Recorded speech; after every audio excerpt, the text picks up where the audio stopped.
Al's Yep. chat didn't show up in the feed last night. And we're live. I was like catching you guys every once in a while. All right, so everybody, welcome back to Ninja Six Cover. Appreciate you showing up. We have two really great guests tonight. We got Bad Billy 429, and we got Bryson, and we also have the famous X-Ring. Welcome, gentlemen. Get some lights on here. Happy to be here, Rick. You know what? Likewise, Rick. I wish you would have showed up earlier, Bryson. I was trying to get me and Bryson. We're trying to play a little guitar tonight. I ended up chatting on a Patreon chat for 2.5 hours. Blew up a counter trickle charger and popped a breaker and all sorts of crap happened. So it was awesome. I was down here working out, man. I didn't know you were doing that. Well, you wouldn't know. It's top secret stuff. You gotta be part of the Bat Cave. Who's got a second window open? I do. No, it's Ray cleaning us. No, sir. I don't have a second window open. It's not my first rodeo, brother. Not me. Not me. I'm the chat master. I know how to do this. I have the chat window open, but it's muted. Oh, you're good. I don't hear anything. Yeah, I don't either. All right, let's do a rundown real quick before we start the madness. I was going to name this a couple different topics, like funny ones, just to have a little fun, but I figured I'd probably insult somebody, so I didn't do it. We got Papa's Place out there, and we got TB.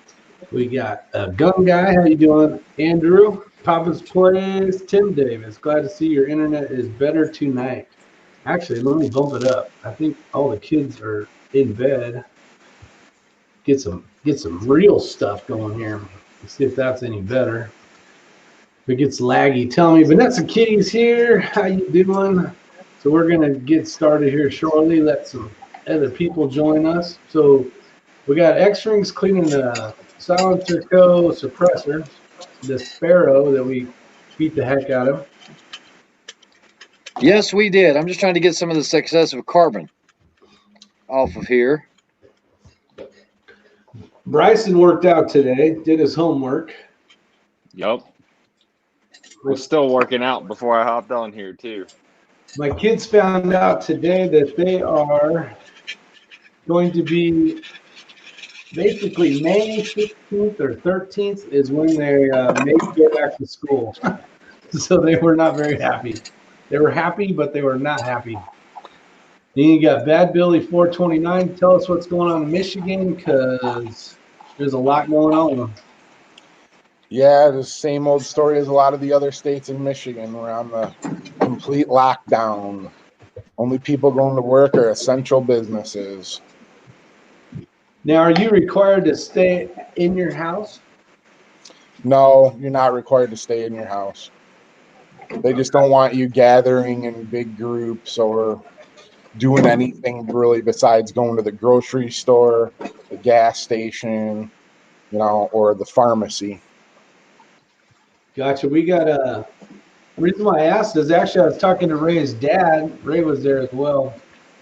And his, I'll probably just screw this up, his brother-in-law or something like that lives in New York.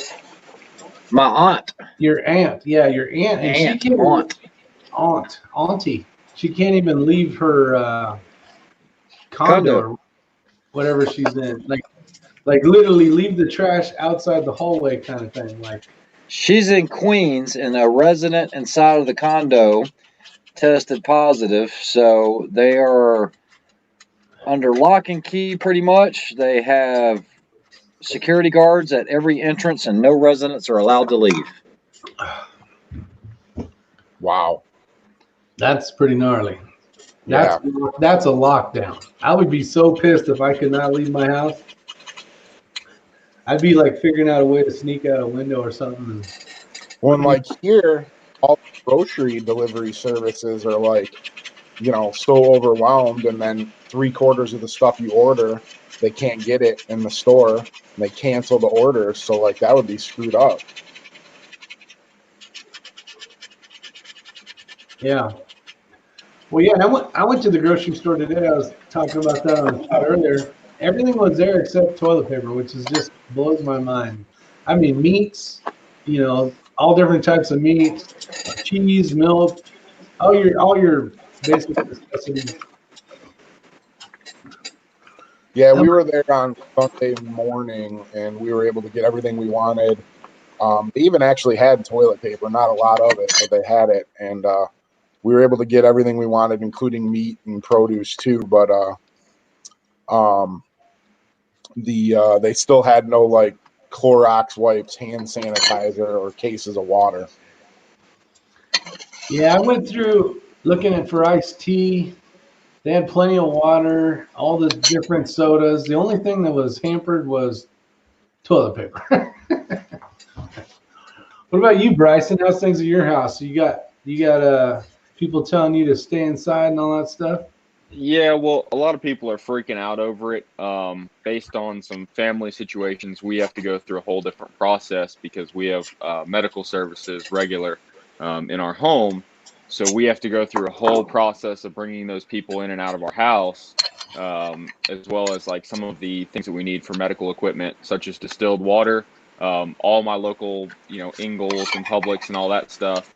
Nobody has distilled water, and if they do, you can only buy 2 bottles of it at a time, and that's all we can use for that medical equipment.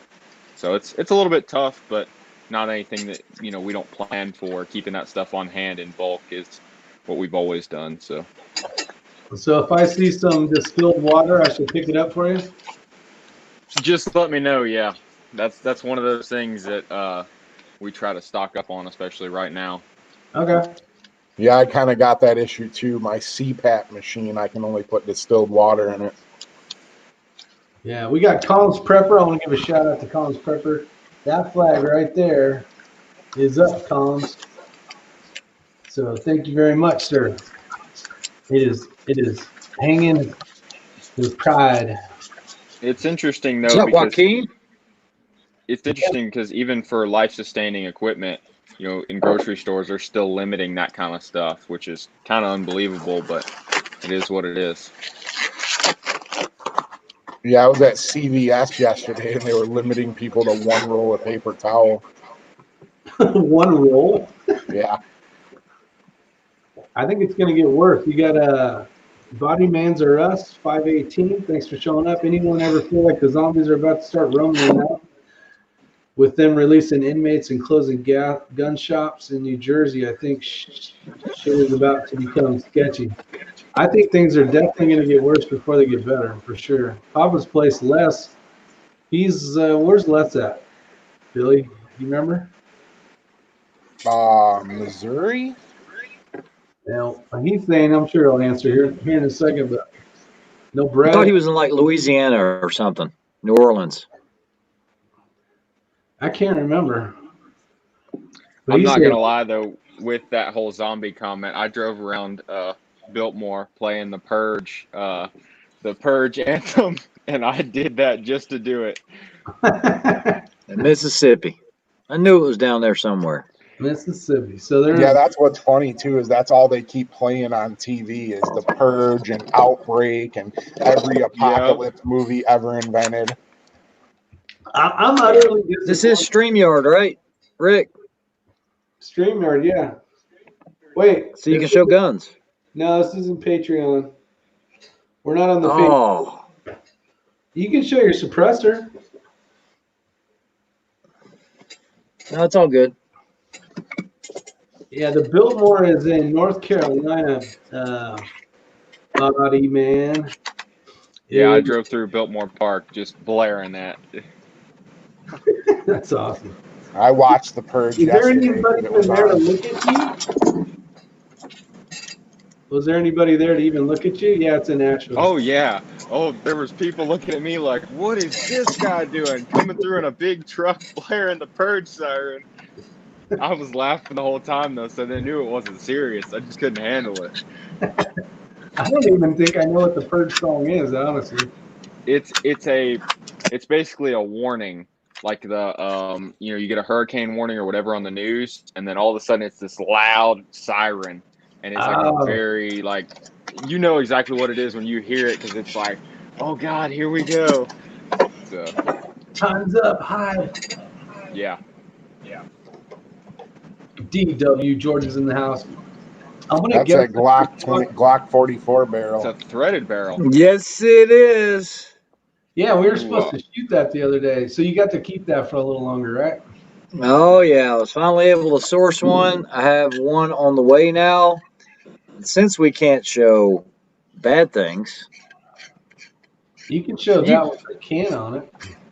yeah, there you go. So there it is. There's the little. You can just imagine something over here, but Imagine all the people.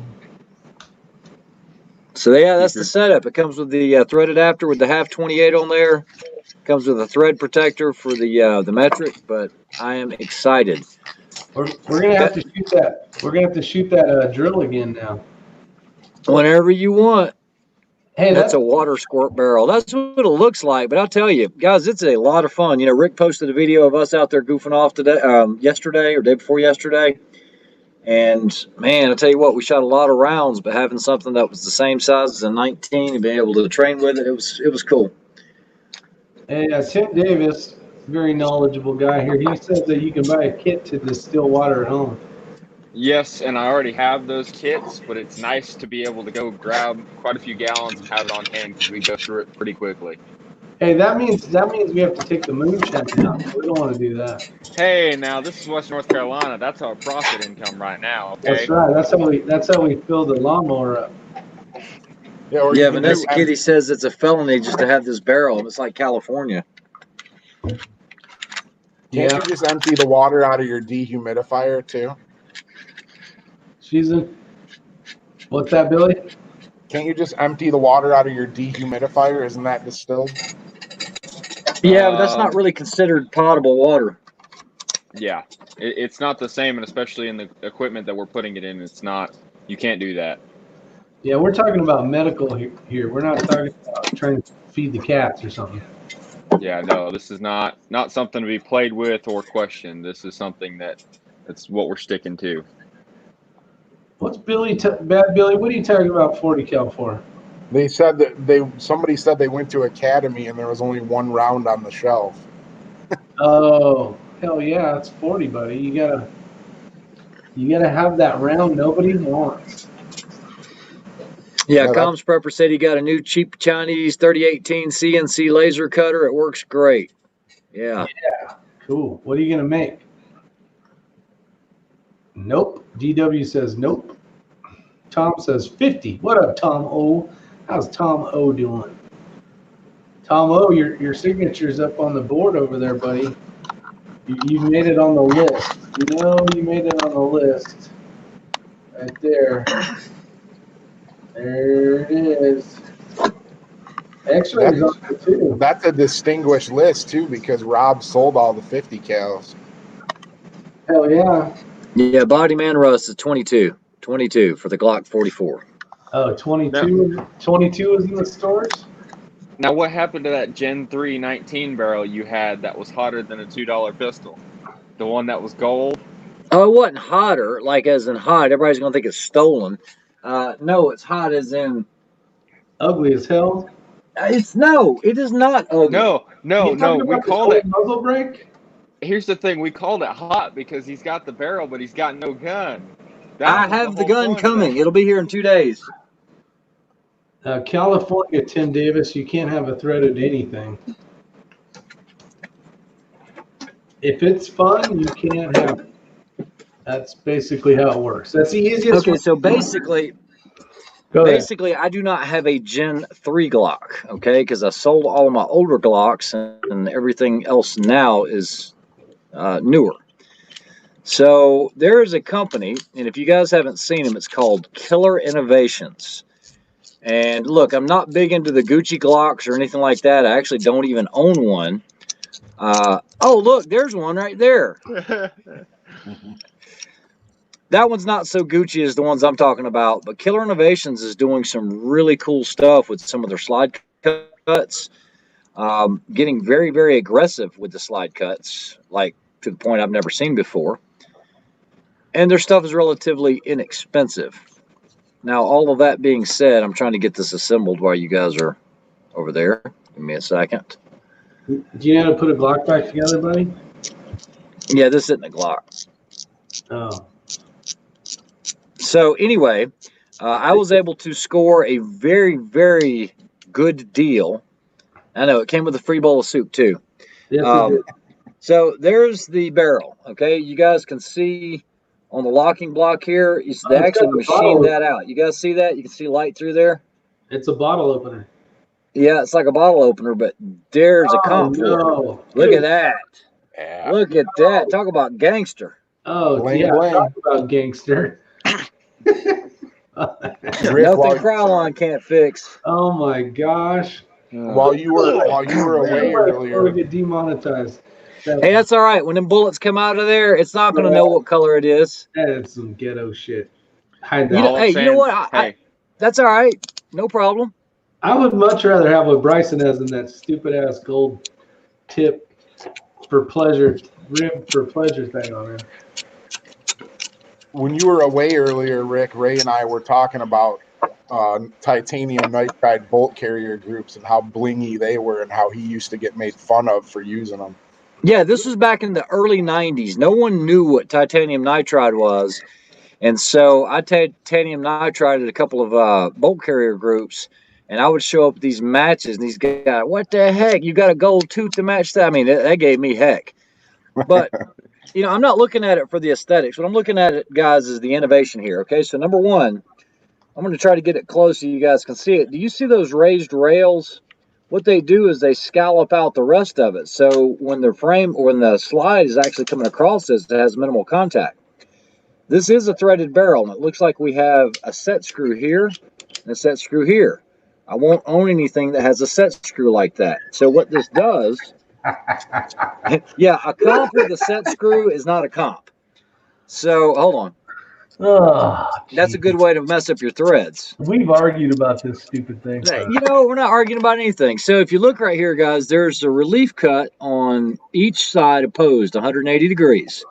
And what those set screws do is this goes in, indexes, and locks it into place. Now, to keep the barrel from coming out, they have a lock nut in here. This goes in, you get it started. You guys are worse than teenage girls, I'm just saying. No, I'm not worse than teenage girls. I just like innovation. You guys see this? This is a spring-loaded cam. And so there's a ratchet pawl in here. So as you start to tighten this down, hold on, you're actually going to hear this right here. See it? So that's tightening up. Now it cannot back off. That is locked in and it is solid and in place. So it's the innovation that I like. Everything else is kind of blingy. That is very innovative. That's pretty cool. Vanessa Kim, Joaquin Jack, ordinary everyday life. Hello, guys. New from Southeast Indiana. Well, welcome to the show, my friend. And we got Eric, and yes, he is correct. What isn't illegal in California? The only thing not illegal in California is taxes, marijuana, crappy freeways, marijuana, overpopulation. That's not illegal, and needles on the ground. Mudslides, feces on the ground, riots. Other than that, everything else is probably illegal. People who don't know what toboggans are. Toboggans. Shut the hell up. ADW. No, you're not going to be able to find IY6C on Patreon. You're not going to be able to find X-Ring either. We don't know what's going on. It won't come up under the search. You have to hit exactly this. He shouldn't have to. He should be able to search it and pop up, just like it does with John's. I still can't find X-Ring on there, but I was able to find KB. HRM weapons machinist said, "Is that a flare tool?" PW, that's how you do it. Just type in on the bar that right there, and it should get you there. So this Glock barrel will double to flare your brake lines when you're trying to use couplers. So, Double your pleasure, double your fun. They want to silence us all. Eric's right. Toboggans are for sledding and cruising in the snow. Vanessa is correct. Now you three are all toboggany bastards. We've had this argument, Rick. We've proved yeah. you Let's wrong. not There's go no there. need This to has go been there. revisited ad nauseum. Blah blah blah blah blah. Blah blah blah. Okay, so here we go. I'm gonna pick the topic tonight for the next 10 minutes. Midget ninjas. Field tool cleaning kits. What do you guys use? The Borka tool set. Okay. No, that's a tool. I'm talking about cleaning. Cleaning. I clean when I get back home. Okay, so you don't carry a field repair kit or tool kit to punch your barrel out. The Borka tool set in my friggin' rifle bag. You can't run a patch through that. Yeah, I have an Otis. I can totally. All right. So we got one for Otis. I do a mix of Otis and Tipton. Okay, so what do you like about Otis for maybe those that aren't familiar, or maybe those that are? What do you like or dislike about the Otis kit? How small and compact it is awesome. That's what you like? Yep. All right, I'll give that. Bryson? I like the fact that you have the ability to change a lot of tools, but there's not really a whole lot that comes with them, and you also don't have some of the punching capabilities that you do with like something like the Tipton rods and some of the Tipton bits and parts. Okay. So I've been using Otis a while. You know, it comes with your cable pull that you pull through there. It is coated, so that's a plus. But my biggest complaint, and depending on number one, they're very expensive. This kit comes with a chamber brush, but this one also comes with a snake, their version of the snake for a 5.56. I don't know if you guys have seen this. Yes. They're skinny, and then they get larger here, but there's no internal brush, so it's not like a bore snake like what you're used to seeing. That was pretty innovative of them. It does work really well, especially if you get sand or grit in the barrel, as long as you make sure it's clean before you use it. This kit also has a nylon brush, and it does have your emergency, like circa, like 1910, your sectional cleaning rod, threaded. Mm-hmm. Yeah, so not too bad. It doesn't come with any lubricant or anything. It comes with a bottle, and I think they leave these empty so that they can be compliant to ship overseas. And it comes with your instructions, which if you've never used an Otis patch, you will need this, because your very first time out, you will make this patch end up looking horrible because you got to fold it and thread it through and play origami with it. Right or wrong? Right. Here's my kit. Who makes that? Dun dun dun. Well, we can't see it. Aero Precision. No. Oh, Jay Dewey? This is a 3-gun kit. Okay. Show us what you have. It's set up for, this is just a patch. So you got in here, let's do this down here. This is why I have this camera here so badassly. Boom. All right, so in this pocket, you can run, you got your cable to run. This is the pull, and then you got the patch. You can have it on this side, or it has the threads. It has the threads to run different stuff. Now, if you act now, then I got basically a bolt carrier group cleaning kit. Now that didn't come with it, right? Or did it? That I added in, but I got That's what I thought. I got a scraper for getting into those little tight spaces. And then you got like a screwdriver head here for scratching off. These are in brass, so you can mess with stuff without marring up the steel. Yeah, because Otis does that exact same scraper as well. And then you got this, which is just for another patch. But then you get into the real stuff, the real nitty gritty. This doesn't come with it. It's just some oil, some Freedom Lube. That was crap that I got at Iraq Veteran 88. And then you got some CLP. And then you got for your shotgun. And then you got this RAM here. This RAM will convert things over. Like, so if I wanted to use this as a handle, hold on. I'm lying right now. Why the hell am I not fitting in there? Oh, this goes on this end, I believe. And then you can run different cleaning patches. So it's an adapter. I'm full of shit as well on that. Where the hell's wrong? Yeah, he hasn't figured that one out. Is that a tapered copper pin? This one? Yeah. It looks like I can't see it good enough. Is it tapered or no? No. But this is to make things turn into a tool, I thought. No. I can see you use it well. Well, then we got this stuff. That's why his guns are always so You clean. got patches for Kathleen, kimchi. shotgun. And that's what I got in there. I thought there was And more. that kit is made by who? J. Dewey. It is a J. Dewey. Yeah. And J. Dewey makes good products. They really do. Yeah. I will tell you on this Otis kit, it has an NSN number right there. Do you guys know what an NSN number is? I'm sure you guys do. Military. Listen, no, that's not what it means. What does it mean? Anyone? I don't. Okay, so anything that is used in the military will have an NSN or national stock number. This also has a cage code here. There's a cage code at the bottom, and that is what you have to apply for when you have a SAMS or what they call a DUNS number. But anyway, so if it's approved, it will have an NSN, and that means that it's used in the military for some group, some branch, some government entity, but it's usually military. And the NSN dates way back in the day. If you look at any old, like M1As or anything like that, you'll see NSN numbers on some of those as well. So this is genuine military issue.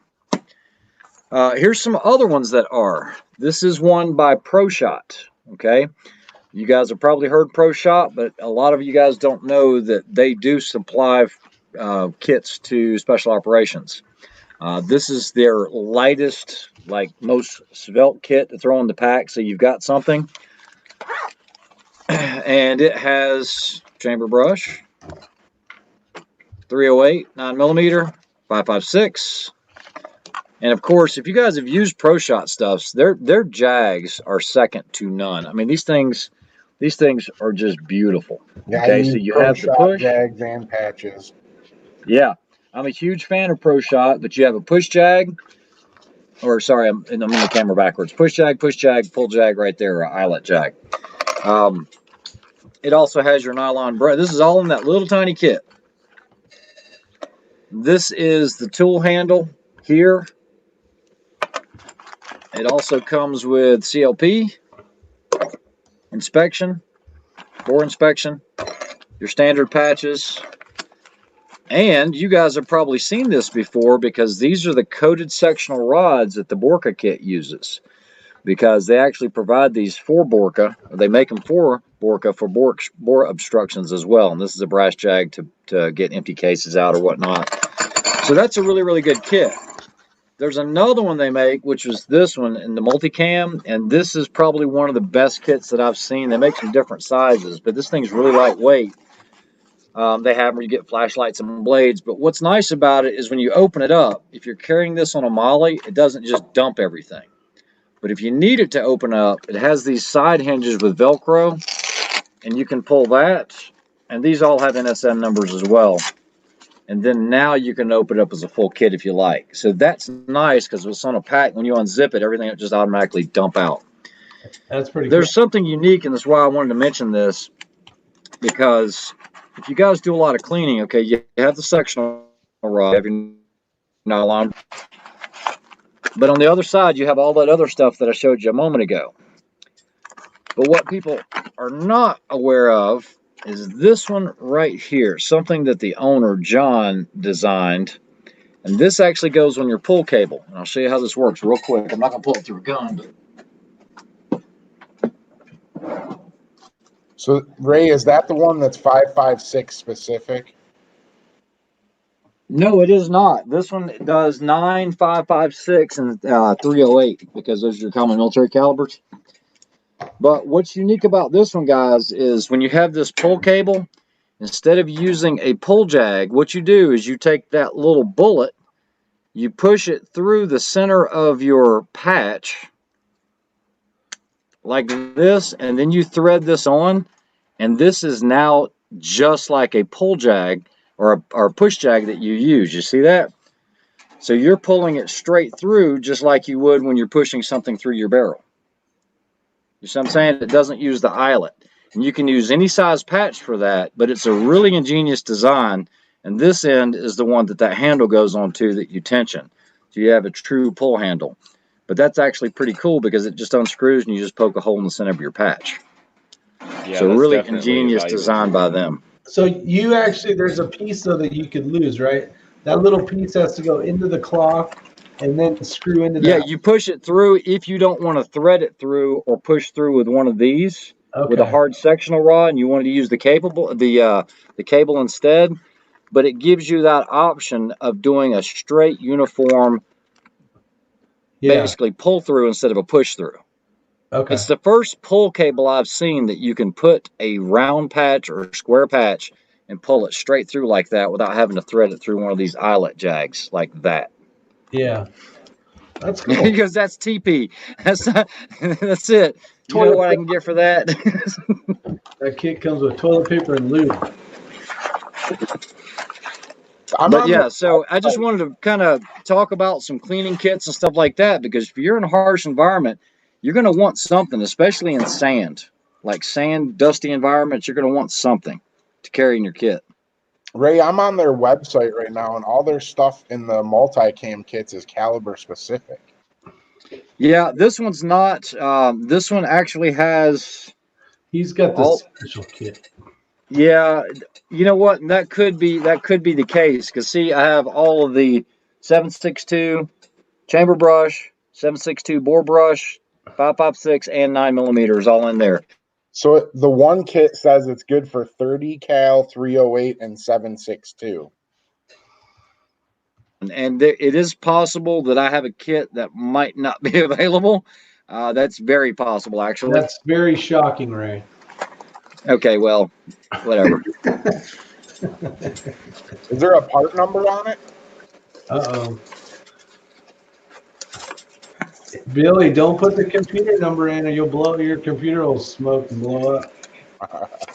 So one of the things that I added to my field cleaning kit that's sweet is I have the full blown Remington cable kit that has the cable, the brushes, and the squeegees. And I took the squeegees from the Remington kit out of my big kit and put it in my field cleaning kit. And those things are sweet. When you pull those things through the barrel, it literally squeegees it freaking dry as a bone. Yeah, I actually saw those little squeegee pulls over the other day when Rick and I were doing some shopping somewhere. And I was like, I wonder how those things work. They work great, man. You put a couple drops of oil on it, and it's dragging anything you got out of that barrel out. Sand would be the number one thing. That's what I use, TDW. These are my favorite. Yeah, you can buy those squeegees in whatever caliber you want separately. So I would recommend getting one for 5.56 and throwing it in your kit. Because if you get sand in your gun, it'll drag it right out. Yeah, one thing I like about Pro Shot, and I think Otis is all the same, is that right there, guys. It's made in the USA. And I think Dewey might be as well, but I don't know if they source it or not. But I know that all these are 100% made in the USA here stateside. So I believe Dewey is made in the U.S. as well. yeah. No, I'm sorry. Those are not giveaway items. Those will be things that Bryson and I will be carrying in like Snipers Unknown and things like that because that's not a ruck style, even though it's a multi-day match. You can sometimes they'll throw you in trailers and you're getting sand and dust all over you as they're going from stage to stage, and you try to cover up everything as best you can, optics and all that, but it still kind of works its way into everything. But let's rephrase that for a second. Not things that Bryson and Ray will be carrying, things that I will be carrying for you. Hey, I didn't make you carry anything at the last match. You offered, No, but no, I just I made my offered. stuff light. You Yeah. carried donuts. That's No, I right. I didn't got to carry leave room donuts. for Diet Coke and donuts. Must have. Yeah. What did I do? Grab the display and run out the door? No. No, I will say I did get in some trouble. I went to a local gun shop to pick up a case of 6.5 Creedmoor, and they had a limit on the amount of ammo that you could purchase at one time. And there were quite a few people in there that were very unhappy that I had a whole case of 6.5 ammo. And they were getting argumentative with me, like, "Hey man, why do you get 10 boxes of that stuff?" It's like, I ordered ahead of time. Don't sit here and come at me with that. And the gun shop owner's like, and he's going to use every bit of them too. All right. So, So similar story. I don't know if you heard this, Bryce. I haven't really talked to you. We texted some today. But Rick and I went to an undisclosed location just because we were goofing off. And lo and behold, and I don't need any more, but I saw large rifle primers, $23.99 for 1,000. Federal where's large this? rifle, $23.99. Gold medal match, $27. Small rifle. So I just start loading it up, right? Because I'm like, hey, I could always use this stuff. I've never seen it this cheap in 15 years. What's going on? So we get up to the front, and there's this big yellow sign, 1,000 primer per customer. So I got 3,000 in my box, right? And so I look at Rick, and some young kid jumps over. And he's like, next. I pay him cash. I'm gone. He's like, sir, you need a receipt. I'm like, nope, I'm good. And Rick's back there like another 30 minutes. So where was this location at? I'll Because have to text it to you. it It sounds is good to me more because I need more some. primers than I've ever seen in my life, ever. Okay. yeah. Racks I've and got a racks of stock, them. but I Hey, need some more. Cheaper. yeah, we'll text you. Yeah, we'll Yeah. text you that. But There I were got some really good stories. There were some good questions. Go ahead. Cleaning setup for the AI. I'm not going to lie to you. What I do is I use like a Tipton bore guide. I use all Pro Shot patches, a Tipton. Typically, it's this one right here. It's just a Tipton carbon fiber rod like this. It doesn't need to be really expensive. Don't spend the money on a gun slick because it's probably going to break on you. Let me show you this, guys. So,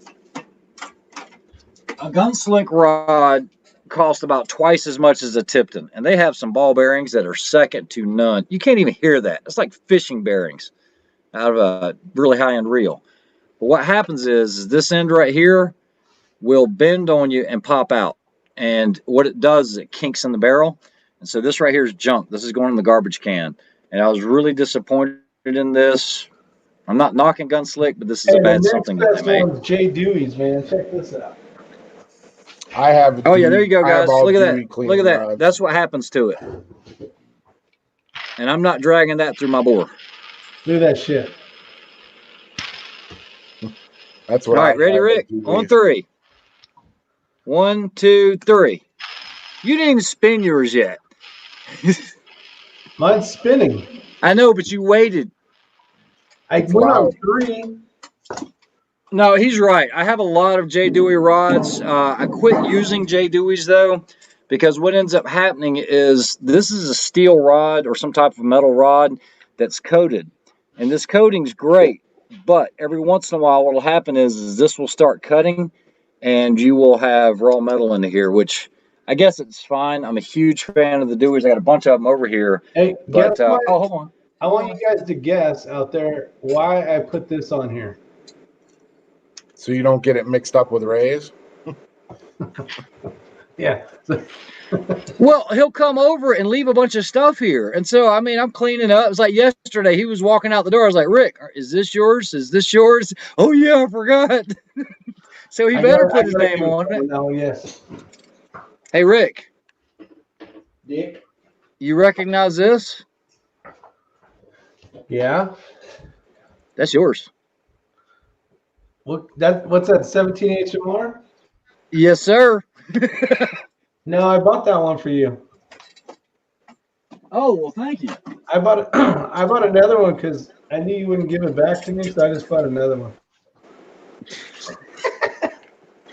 What's up, Armament Naxus? See, these are okay. I like these ones. The tip pin. Yeah, they're inexpensive and they work well. They are. I even have a 50 over here that when I used to have the 50, but I don't know what else I can run it through. Ray, do you carry a bore guide in the field? No. No. No, sir. No, and in all honesty, neither one of us, when we went to that Bushnell sniper match, neither one of us had a cleaning kit. I had a little thing of Rem oil in my bag. I think he had the Borka kit. I had the push rod in case we had a stuck case, but that was in the Borka kit, which I actually lightened it up quite a bit. So guys, on the board, hold on just a second. This is pretty cool. We kept it to a bare minimum. That's stuff like that you don't need in the field. It's just in an emergency. You shouldn't have to do that, but it's there. Okay, guys, so carrying this in a pack, these are the Borka kits, those RH kits. These are really heavy. That probably weighs 4 pounds, but you can work on any gun there is. He makes a bunch of other kits that are smaller. This one's specifically for a SCAR 16. There's more kits of these Borka for SCAR 16 sold than any of his other kits combined, and you guys know why. This is for the military, and this is for barrel changes and everything else. This is very light. It has no torque driver in it. It just has the torque limiter for the SCAR itself. But then he does another kit like this that has a lot of the accessories with the torque limiter like this, but not everything that's in that other kit. So there's a lot of different ranges of them, but if you're humping in a match and you're carrying it, you don't want to carry anything unnecessary. I don't need everything in the kitchen sink because I'm not carrying everything in the kitchen sink. Basically, I'll find out what are the common possible tools I would need for my firearm or particular firearm or optics, and that's it. And I'll put it in a little bag and go from there. Can you see the weight on this? 2 point something, 2.8. I can't read it. Let me clear it out. All right. So here's the Borka tool set.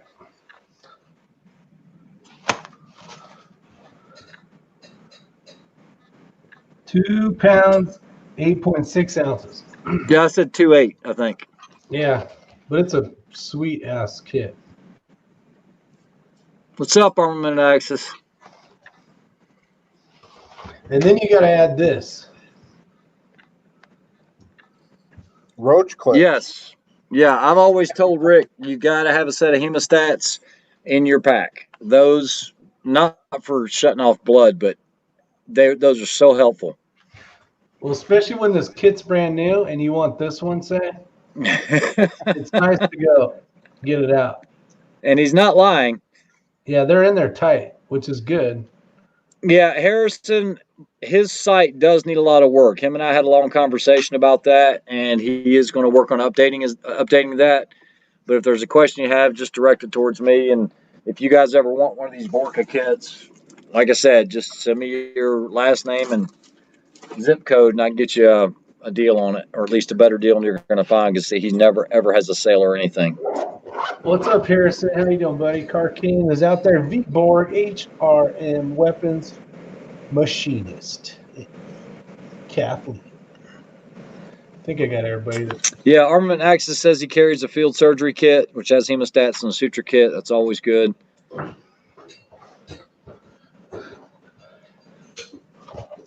Carcane says he uses Ballistol and nothing else. The Hickok method. I like Ballistol. It's good product. Hush. I don't use it exclusively, but it does work good. Yeah. That stuff's been around forever. I try to explain to people all the time. People always ask me, what do you use? What gun cleaning kit did you buy? I'm like, I think I have a tub that's like a huge Rubbermaid tub full of nothing but gun cleaning stuff. I'm like, and it's like all stuff I bought over 20 years. Ray's got 3 of them. Mm-hmm. No, Rick's, I was laughing because Kathleen says I like Ballistol for everything, even the kimchi. Kimchi. Nice. I've never tried that. Yes, Harrison, the BCK RH kit has everything. It is the most expensive. Yes, so it does have everything. That's my kit, the RH kit, that's what these are right here. That's right. And those are what, two? Tell him, Bryson. Get back. 280. It's 285 on the site, I believe, but I can get it for about 7.5% off of that, and I'll just pass that on to you guys.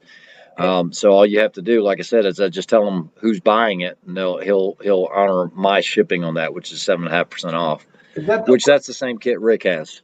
Yeah, the kit's awesome. Hey, Bryson, is that the one thing you showed me in the cage the one time? Yes, it is. Oh, come on. Show him. Come on, let's show everybody. Come on. So Bryson doesn't have dogs and cats. Yeah, let me see if I can flip this thing around. Got something His else. exotic pets. There he Oh, is. you got a pig. With multicam. Or what is that? What's cool, guys, is his pigs will actually put the blankets on themselves. Yeah, Is that's that what why he's they been call doing this pigs whole a time. blanket? Hey, Yeah, why are you telling him to back up when he's in a freaking cage right now? Because he wasn't in the cage, but I told him to get in the cage. And then he closed the door? No, but I did that for him. I'm like, damn, he's smart. Yeah, no, he can't close the door, but I can. He's been a little troublemaker, sitting there pushing my feet the whole time. That's cool, man. See, Vanessa says, cute pig. What's his I cannot name? answer DW's question. Do you guys know what he means by that? Do we use strike hold to clean up your rifles? Strike Hold is actually a really good product, but I don't use it to clean. I use it for long-term lubrication. So what it is it's a spray-on lube that dries, and then you wipe off the excess, and it'll keep stuff from rusting long-term. Like Okay. they test it out a lot at gun shows. Like they take stuff that they've soaked in it and they put it in like a fish tank full of water, and he's got like wrenches and stuff he's put in there for months on end, and they're not rusted. It's good product. Yeah. Hey, Bryson, did you read that? Is the pig's name Crisp P. Bacon? No, I can't see the comments, but his name's Rocky, and we've also got another one named Rambo. That's awesome. Crispy Bacon. Crispy Yeah. bacon. Hey, that's okay. I still eat bacon. I'll eat it right in front of him, too. Yeah, well, you'll eat him if it gets bad enough, right? Yes, I will. I was just at work, and somebody's like, man, you hear people running out of food, eating their pets and all this stuff. Like, man, I'm going to be eating good. Bacon, grits. I am comfortable. Hell yeah. It's like that little meme of Winnie the Pooh, and he's sitting there and he's like, boy, I sure am going to miss Piglet, but he tasted good. Yep. You bacon. He knows I'm talking about him. He's over here squealing. That's nice, DW. My girlfriend had a monkey. I played with it quite often. Yeah, a buddy of mine had a pet monkey, one of those little ones, little tiny ones you see at the fair and all that. It's always doing the music box. And it tried to attack my daughter. My daughter was like 3 years old. And I told my buddy, I was like, yeah, this isn't going to work. Don't bring that monkey over here again. Tried to actually scratch her eyes. Really? Yep. I'm surprised you didn't shoot it. No, I'm not going to shoot my buddy's monkey, but Context is everything right there. I know it. That's why I just left it alone. I'm not going there. Gangsta. Yep. Let's see. Hey, Yeah. I got scratches for. Oh, I can't show that. Uh-oh. Don't show too much. Yeah. Can you see that big scratch right there? I wonder where that came from. Do you remember that? Did you drop it? A bucket of ice water? Oh, no, that wasn't ice water. That had something to do with, I don't know, a punch and a lot of hammering. Oh, you dumbass trying to get the freaking thing on there. I don't know if we ever made that public. Let's leave that alone. Yeah. Yeah, we did. No. And we're going to leave it that way. Yeah. We did talk about it already, though. Whoa, a lady in Connecticut had 2 monkeys that ripped her friend's face clean off. She had them for like 20 years. Yeah, they can be very territorial or feel threatened, especially I asked him about it, and he actually raised exotic animals, and he said, yeah, sometimes, unfortunately, they can get territorial, and they see them as a threat, little kids. So, yeah, I was like, yeah, we don't want to do that again.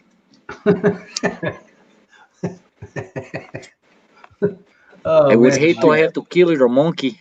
I'm going to kill your monkey. Is that your monkey? Does your monkey bite? It's not my monkey. It's not. It's just making this worse, Rick. It's so much worse. It's so much worse. It's okay. That's all right. We have active chats. They are not boring. Yeah, I'm just a plain dog lover, no exotic pets. No, it wasn't like I was planning on exotic pets. I've got reasons behind that, but pigs are actually hypoallergenic compared to, they don't shed, they don't smell, they don't do any of the stuff that most people think they do. So they can be around pretty much anybody. That's what I have too, Bryson. I have a hypoallergenic dog, a Wheaton Terrier. And they don't sweat either. Pigs don't Yeah. Pigs don't sweat. Pigs don't stink. They don't do a whole lot, and they also can't bark. That's a really important thing in my situation. They can grunt, and They can squeal. Yeah. They can grunt and squeal. Yeah. The redneck prepper says, basically, I'm ad-libbing here. Is Bryson in timeout? He got put in the hallway. The pig. If you want to call it that, yeah. I'm just down here working out, taking a little break. That's it, man. Building some muscle. I like it.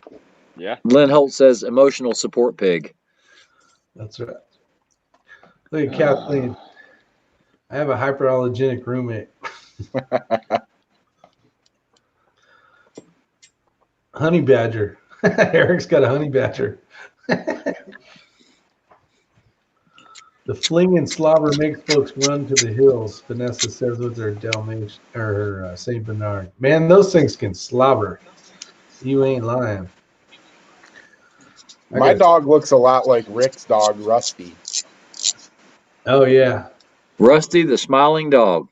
Yeah, he's a smiling dog. Right now, I got him all shaved up. He looks like he's got freaking coronavirus 19 and 20. Rusty. It's kind of funny. I was just talking to a mutual friend. I will call him Mr. J, and I think you know who I'm talking about, Ray. I know who you're talking about. He was recently at a farmer's market and started coughing intentionally and had everybody looking at him going, "Oh no, oh no, oh no." That sucker was coughing at work the other day. I got away from him. He's had that cough for like 2 weeks. He's got a real cough. Yeah. Okay. Steer. Yeah, DW says he puts an Allen wrench inside of his BCM Mod 3 pistol grip along with an oil pack, battery, and cleaning cloths. You know, I've seen those kits, you know, in the like in the HK, the 416s and all those, but I have the worst luck with those bottom ends popping off. Me too. I can't tell you, like even on the mag pulls when they give those little things out, I don't know if we're just hard on guns or whatever, but I lose everything out of the grip. Yeah, it's always either broken or it's just gone. It's the first thing I remove. Yep. I think they left them hollow for a reason. Yeah. Just put the screw in there. I put a 2032 battery in mine. That's it. If I lose it, oh well. Yeah. Yeah, I think even with the certain water squirter that you have still, I don't know if that's still on there or that's already gone. Yeah, I don't know. I'll find out.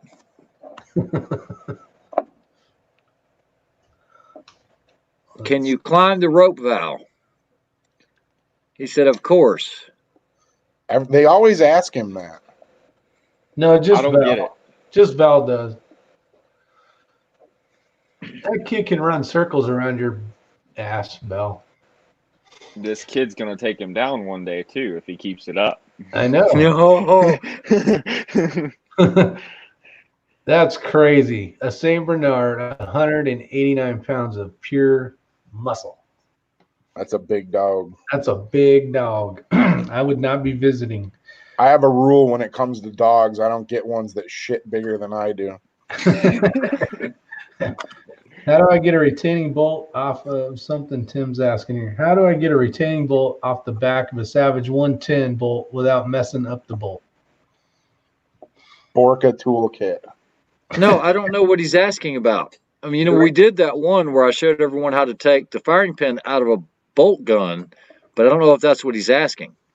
The retaining. Val says, "Keep wishing, kid. Keep wishing, Bryson." It's all right. My wishes are coming true. That's right. Ray, you have a donut storage case now. I can't get a donut in that little grip. Even the little munchkins from Dunkin' Donuts won't fit in there. Ooh, that's a bad piece of advice. Use the impact gun.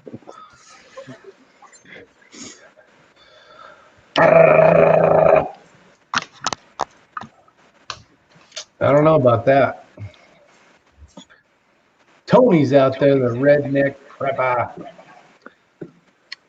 I will say this much. I was down. He said, I'm your Huckleberry, basically. What's up, Nick? I hope you got that thing solved. I was not able to get back to you. I was kind of busy this afternoon. What's up, Nick Hops? The Coyote Slayer's in the house. What's up, Nick? How you doing?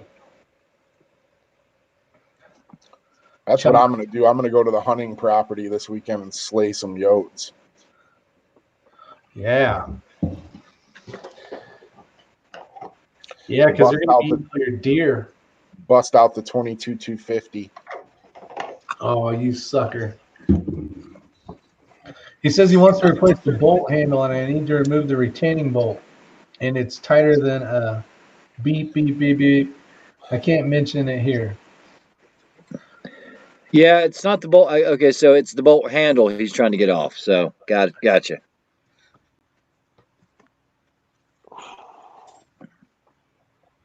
He's just trying to take the handle off of the bolt?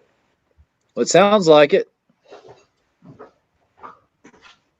Might have a bunch of Loctite on it. Might need to heat it a little.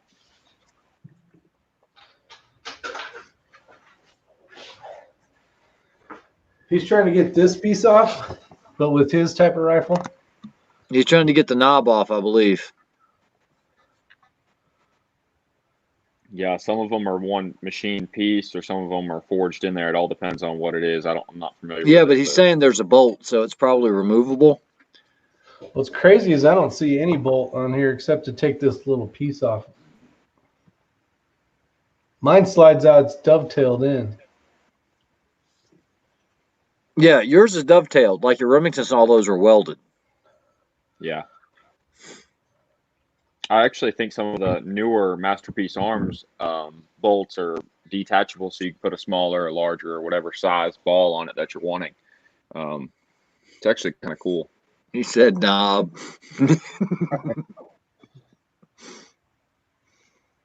Turkey season soon. Let's see if I can read some comments here. What's this? Yeah, Les says you can remove the bolt handle on the Savage bolts.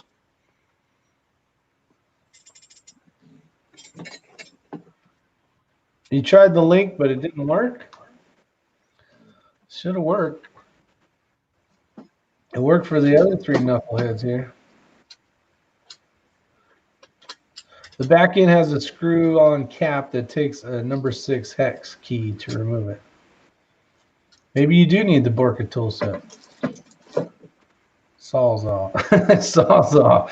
There you go. That'll fix everything. Get to the Borka. New one on. 3 or 4. There's a My lot Savage of bolt knob doesn't come off. Man, that thing's dirty. Whoops. Yeah, well, anytime you're shooting it suppressed, it's real dirty, right? Somebody. Oh yeah, absolutely. Any idea how long I could expect to wait on a background check tomorrow? Supposed to pick up my SKS that finally came in. Man, I heard the local gun store here, their NICS was so backed up that people that normally get approved in just a few minutes were getting delayed.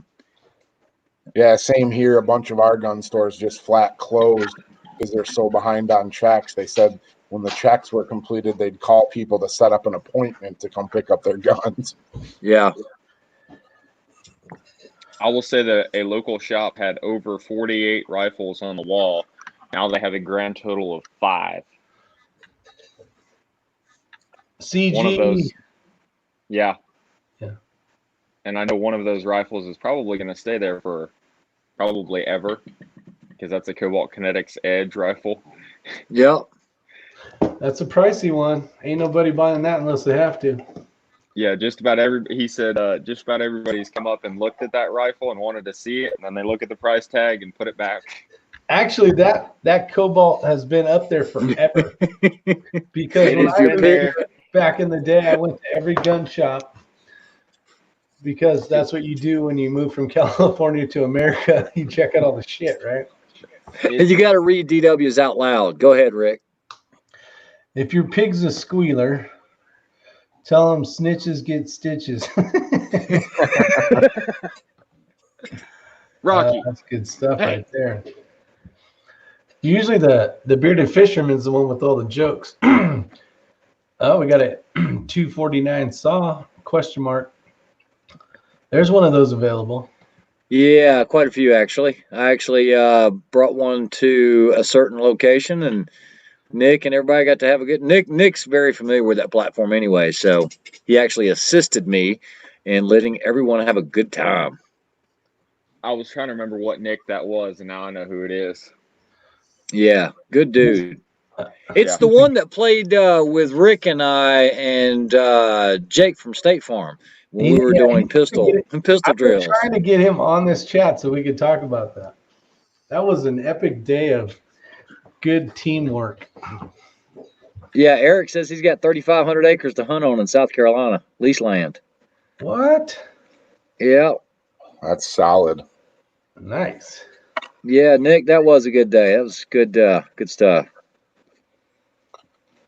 Before I started watching your videos, Ray, Nick was the best shooter I had ever seen. Nick is a great shooter. I've shot with him quite a few times. Yeah. Yeah, when I met him at the farm, we were all in absolute awe when he ran that pistol course the first time.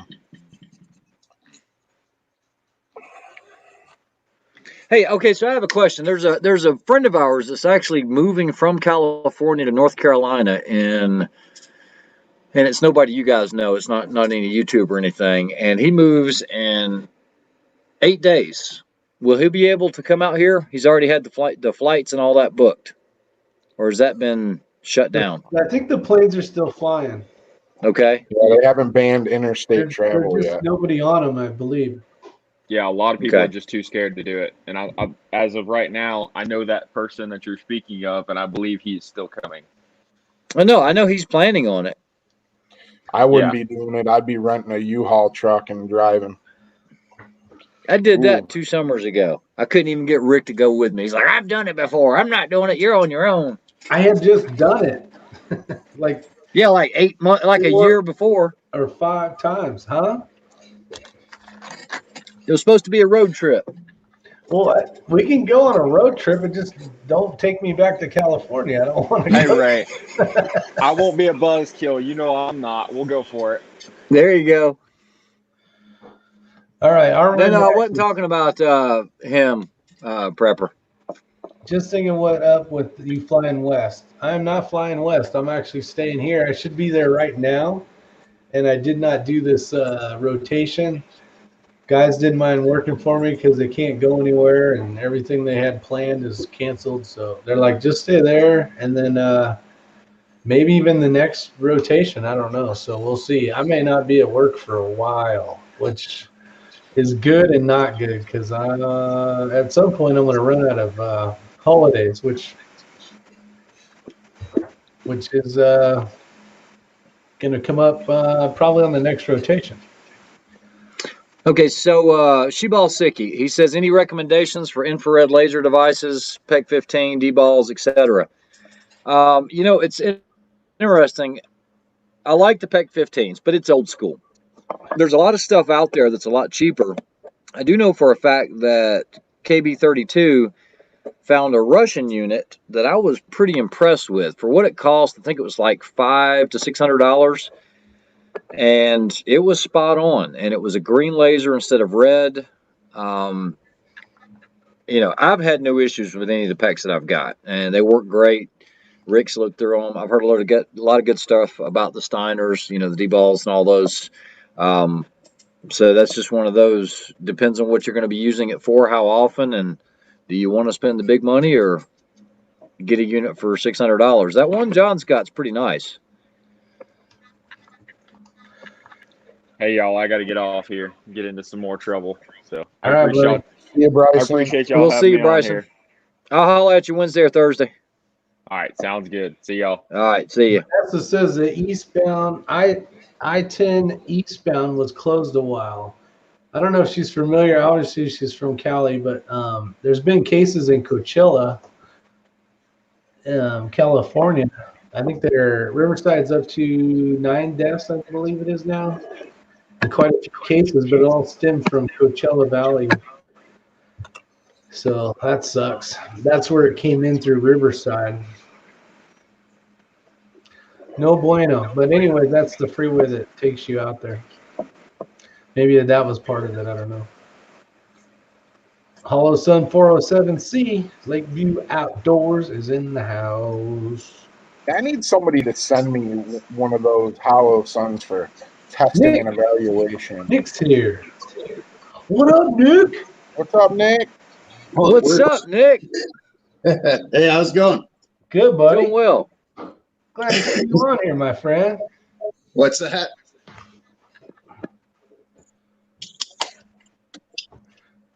You can always tell somebody's You guys from don't know Michigan Nick. by He wearing has by a what they're channel. wearing. What was your channel before you changed it? It was my real name, and then I thought, it's probably not a good idea. Yeah, it's probably not a good idea. Okay, yeah, so don't say that. So it's Nick's Place now. Yep. He's What? a badass shooter. He's actually pretty cool. I beat his ass in an arm wrestle match any day of the week, though. Anyway, I'm just kidding. Anyway, one great shooter, man. I appreciate it. But yes, for everybody listening, I did have my ass beat. How'd you get your ass beat, Nick? What's that? How'd you get your ass beat? You and Ray and Rick, they beat me and Jake that day. Oh, you were going to talk about that. So, how is old Jake from State Farm doing? He's doing good. He's doing good. Just That's cool, man. It's glad to see you on here. Always a pleasure to hang out with you, brother. this is my third child here. Very cool. Okay. That's a bird dog right there. Well, she's supposed to be, but she just chews stuff up, really. Yeah. She's a good dog. That's cool. But I got two. I got that load figured out. Ray. I went up had to go up another grade. Okay. Yeah. Yeah. I read the other question about it, but yeah, I've seen some variances with brass, but never that big. Yeah, I don't know. Maybe my scales were off on the other ones or something, but I just thought, man, that's 250 feet per second difference between. Yeah, I know. When you told me those 2440 numbers, I was like, man, that's low. Yeah. Yep. That's like 16-inch barrel low. Yeah. Yep. That's roughly what I get out of my LMT with a 16 in it. Yeah. So. What gun were you shooting, Nick? The Savage 308 I got. Okay. It's I think it's a FCP-10 or whatever they call it. McMillan stock. It's a nice rifle. It's nothing too fancy, but it gets the job done. Hell yeah. It'll get the job done. So Yeah. did you guys watch my Garand Thumb parody? I did. Rick and I had a good time doing that yesterday. We were just goofing off, and it was like light bulb. We got an idea. What's up, Todd? Elfster Rifles and Reloading. What's up, Todd? How are you, sir? Lakeview Outdoors. Blue Heather 260. You guys are sneaking in here. Back and forth. Idaho Rogers USMC is in the house. Who else did I miss? You little ninjas. All right. I think I got everybody. Wayne's been here a while. All right. So have you been doing any night hunting there, mister, lately, since the last time I talked to you? I was out Friday night.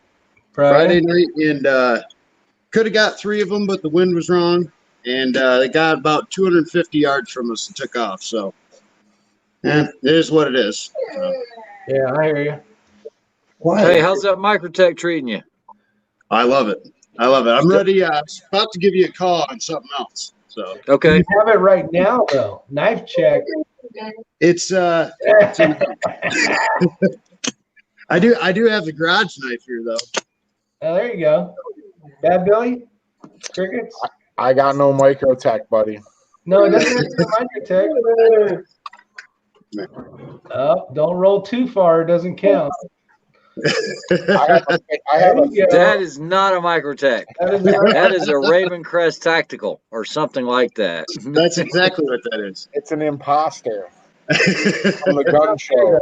He has a sharp object near him. That's good. Good job. Gun show imposter. Since we can't show guns on here, we can at least show cheese cutters. Okay, so this has come up twice about the Canic TP9 SFX. I reviewed that pistol about 2 years ago, and bang for the buck, I was very, very impressed with that pistol. No doubt about it.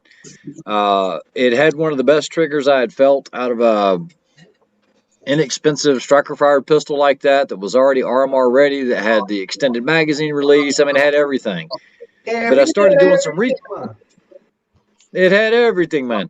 The only thing I read that was negative is the trigger, when it goes on you, when it goes out, that's it. You end up with a dead trigger. And I know that was quite an issue or a common issue with quite a few of the reviews I read, but I don't know if that's been fixed or not.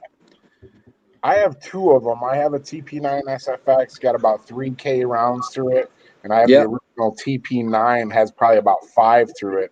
They're both just awesome pistols. Yeah, I know. When we were out there shooting, the one guy, I'm trying to remember his name, from Florida, he had one with an RMR on it. Not Live for Wild, but the other one. Curious Yellow? Yeah, Mossy. Oh, Yeah, Mossy, yep. yeah. Yeah, Mossy was killing it with that thing with the dot on there. But when I reviewed that pistol, it was the first Canic I'd ever reviewed. And my commenters killed me about supporting Turkish products. Holy crud. Yeah. They're idiots. Until they shoot one, they shouldn't talk about it. I mean, if that's what you can afford and you're good with it, why not? Yeah. You know? I honestly can't think of a better pistol than a TP9 SFX for competition until you start looking at spending $1,200. If you're looking at spending $500 to $1,200, you can't beat it. No, you're Yeah, right. I mean, I was very impressed with that pistol. I mean, even in the $1,200 range, I mean, I have a Shadow 2, but it's not optic ready, so you still got to pay to get it milled. Yeah, so Todd says, is the full auto CZ yours or on loan from your friend with an endless supply of bad NFA toys? Lucky. That is a collection I control, and that's all I can say about that. That's it. That's all you need to know. Yeah. Paid vacation. And you guys have probably seen a half or a third of them. There's a lot of stuff that's just awesome. I'll get them one day, but some of the stuff is just very collectible. Well, since you said Machine Gun Monday, that means pretty much every Monday you should have a. No, I put on there Silencer or Suppress Sunday because I didn't get it out yesterday. Oh. Now, Suppressor Sunday is what I called it. I like Machine Gun Monday better. I like it was raining that today. one guy's channel, Kentucky Ballistics. He does full auto Friday. Yeah. He wants Machine Gun Monday. Yeah, let's take a vote. Okay, so I do get this question quite a bit about machine guns. And for those that, I mean, there's probably a lot of people that know the process and everything else, but basically, let's say Nick wanted to get a machine gun. All right, let's say he wanted to start. Now, Nick, do you have an FFL? I do not. Okay, so first thing, there's a couple different ways to do it. Number one, he could either find a fully transferable unit from pre-1985. I think it was May of 85. And I will tell you, he better have his banker with him, because anything that is fully transferable, and that was pre-85, because I remember back in the mid-'80s, you could buy a Colt M16 for about $1,900. That same Colt AR-15 or M16 is now going to run you anywhere from $25,000 to $30,000. I was Okay. gonna say it's up there. The Yeah. cheapest you can So- get into now is about 20 grand on a Uzi, right? No, Uzis are about 10. But anyway, let me kind of break this down. So you've got fully transferable, that pre-1985, May 1985. And then after that, any of you guys could buy that. You just have to go through the same route that you're going through with the fingerprints and the photographs and all that, but you're going to pay out the wazoo. And that is a very small pool now, because the people that have them, they collect them, they keep them. And the fully transferables, if you're interested, go to a website or a forum called Sturmgewehr, and you'll see a lot of fully transferable machine guns there. About the cheapest you're going to get into any fully transferable machine gun will be something like a MAC-10. It might not be like a Cobra, it might be somebody else, but you're going to get into one of those for about $8,000. Something like that. And then you have your Uzis, whether it's an Israeli Uzi or whatever, and then those are going to bring 10 and up, okay? So that's what you're looking at. Almost everybody, when they're getting into this game, they want to go with an M16 that's fully transferable, because guess what? You got all different calibers and everything else you can throw on top of it. You have multiple platforms because it's just the receiver. So the other way of doing it that's going to save you a whole lot of money is Nick would apply for his federal firearms license. And there's a lot of rumors out there about, they're not going to approve you for it if it's in your home. Well, if you can show that it's a business, let's say you gunsmith, or let's say you do it because of your YouTube channel and you're transferring so many guns, believe it or not, depending on the location of your residence, proximity to other people, security system, all that, you can get approved for that. Once you get your FFL, which is not going to cost that much, it's a couple $100, then you can apply for your SOT, which is the special occupational tax. That is going to run you $500 a year or so. But there's different levels of that. You have dealer, which they have different types, like a type 07 or a 52 or 62 or 63. But basically, there's different levels of that. What you want is manufacturing. Okay, so that's what I do, is the manufacturing. So if I want to make a sear, I can make a sear for an M16 or for an AR, and as long as I have a bolt carrier group, I can have it in there. Now, if I manufacture it, I have to, under the manufacturing license, you're going to have to do a Form 1 on that. It's like you're manufacturing your SBR or making your own suppressor, okay? But you can't sell that to the public. That is only what they call a post-dealer sample, basically. So now we're getting into this whole FFL SOT thing. So the CZ Scorpion, that is a post-sample, okay? Even as a manufacturer, even if I want to purchase a CZ Scorpion and I locate one, I can't just buy it. I have to get a law letter from a law enforcement agency stating that there is a need for it for demonstration purposes. They want an exhibition of this, and so that allows me to procure one. Now, the kicker here is the CZ Scorpion Evo 3 A1 is extremely difficult to get. Okay, even if you go directly through CZ, you're going to be waiting about 2.5 years, and the price on that is really only about $2,500, but you're going to pay close to $5,000 because of the wait time, because people don't want to wait. And so even dealers, they want to get one. Like the MP7A1, those run $8,000 to $10,000 because there's not many of them. It is hard to get an Evo 3 A1. So that's how those come about, is the post sample. Now there was a pre-sample as well. Those can be transferred after you get rid of your SOT. So I know this is a lot of information, but these are the processes that have to happen in order for you to get it. The benefit of it is as with Rick wanted to get a Thunder Beast suppressor. All I do is I call the guys at Thunder Beast. I'm like, look, need a suppressor. They ship it to me in about 2 days, and then I'm good to go. That's it. No tax stamp, no anything, because it's a manufacturing license or an SOT for a dealer license. So if you maintain that, you don't have to pay your transfer tax, and you can do as many of them as year as you want. And as long as you're on e-forms, you're going to get it back in within about 2 days, and then they ship it, and you got it. That's how I'm able to get these suppressors so quickly. Yeah, but I still have to wait, you guys. Just so you know, I still have to wait about a year to get my suppressor. Now he has to wait, but if I'm the FFL holder and it's in my possession, as long as I am with him, he can shoot it. It's kind of like you going to visit your suppressor in jail at the range. Okay, yeah. You can use it as long as it's on that premise, or as long as it's with that person, that entity, that FFL holder.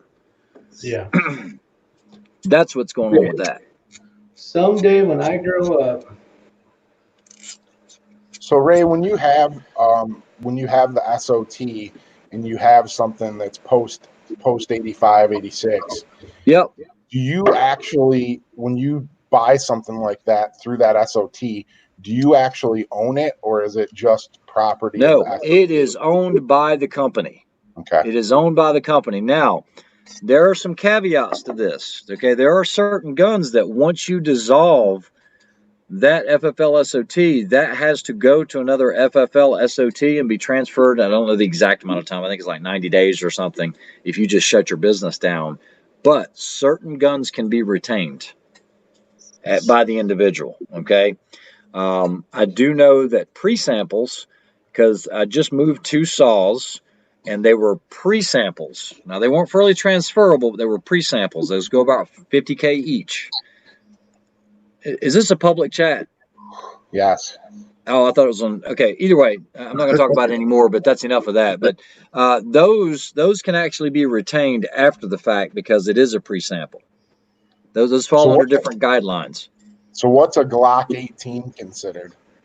Okay, a Glock 18 is post-sample only, law letter only, as far as I know. I've never seen any pre-sample Glock 18s, but I'm sure there's probably some out there because you had the 18Cs and everything else. We have 2 of them, and they're sequential serial numbered. Don't break them out that often, but they're fun to play with. But those are post-samples, and you can get those if you've got all the paperwork and everything else. I think it was $3K for the pair. Not each, for the pair. That's nice. Yeah. That pistol is not that great. I've had a chance to shoot something. I think it's a pile of stuff. Yeah, I just want to shoot one, and my SOT has 3 of them, and he's like, I don't let anybody shoot any of my guns. I'm like, you're a dick. Yeah. Hey, Levi, there's really nothing that was really too private in what I said. I mean, because it's fine. It's just I don't want to go any further with details on it, but that's how you would do it. And I think a lot of people need to know that because I get a ton of questions about how do you get the machine guns? How do you do this? How do you do that? And that's the way, because everybody, whenever I post a machine gun video, it's like today with the CZ, they're like, oh, ATF. I don't give a crap. I talk to ATF all the time. I mean, they're an entity and we're legal. I mean, I don't care. Like any other gun. Yeah, exactly.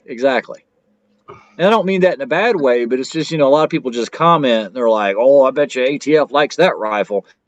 It's like, yeah, you think I'm stupid enough to post a machine gun that if I'm not legally able to or legally owning, that's just asking for trouble. That's like somebody making a homemade suppressor and posting it on YouTube or something. I'm actually surprised, honestly, that YouTube doesn't make people put like their SOT number in the descriptions of the video. Yeah. Yeah, and armament axes, I know it really upsets me as well, but it's one of those things. You might hate having to pay for a driver's license, but we all, at some point, if the license were $10,000, some people are going to have it and some people aren't. But it's just jumping through the hoops, and realistically, it's not that expensive to get the FFL SOT. It's just going through all the hoops to get it done. You also have to realize you got to open your place of business up for inspection. Yeah. At any time. I mean, they can, hey, I'm going to be there in 2 days, or I'm going to be there tomorrow, or just pop in. And so just be aware of that because your books better be in order. And your only answer can be, okay, I'll see you there. Yeah, I'm not home. So there is that. What's up, Mario? How you doing? Thanks for showing up. Levi, what's up?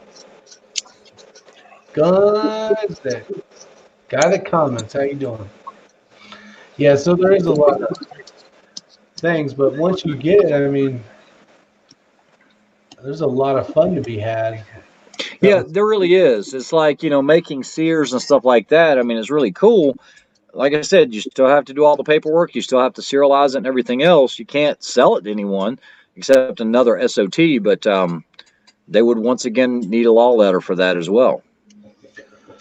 But the best part is that for normal stuff, if you're a YouTuber and you want to test out different guns and you have a company that can do it, you don't have to go through the FFL loop because you already did all that. Yeah, you're transferring it to yourself without having to pay a transfer or anything like that. Yeah, and then you can send it back. And bam, bam, bam. What's up, WTF? SoCal is in the house. Sean McDonald, what's going on?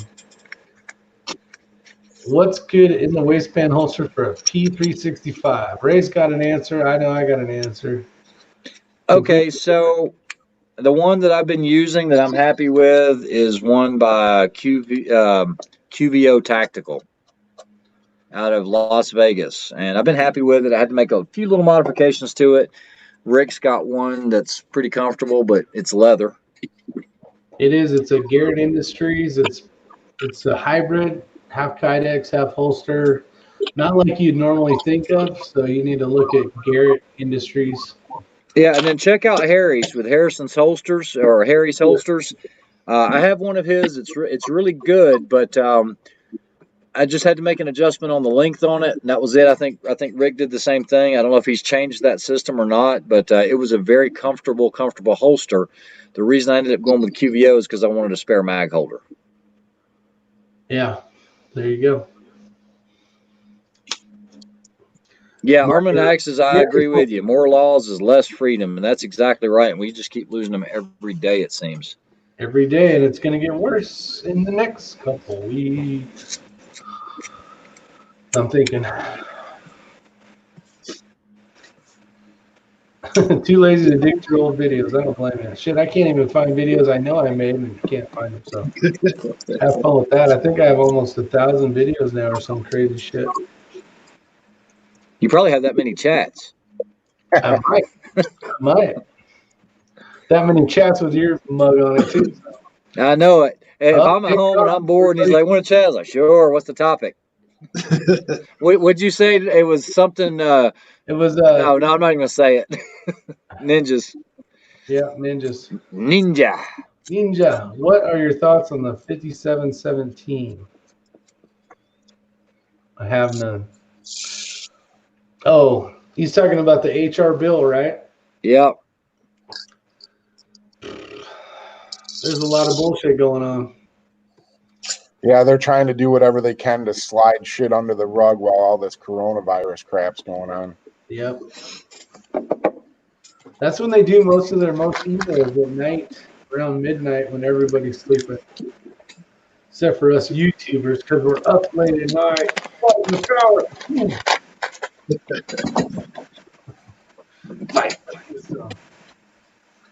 Kathleen's got a good question.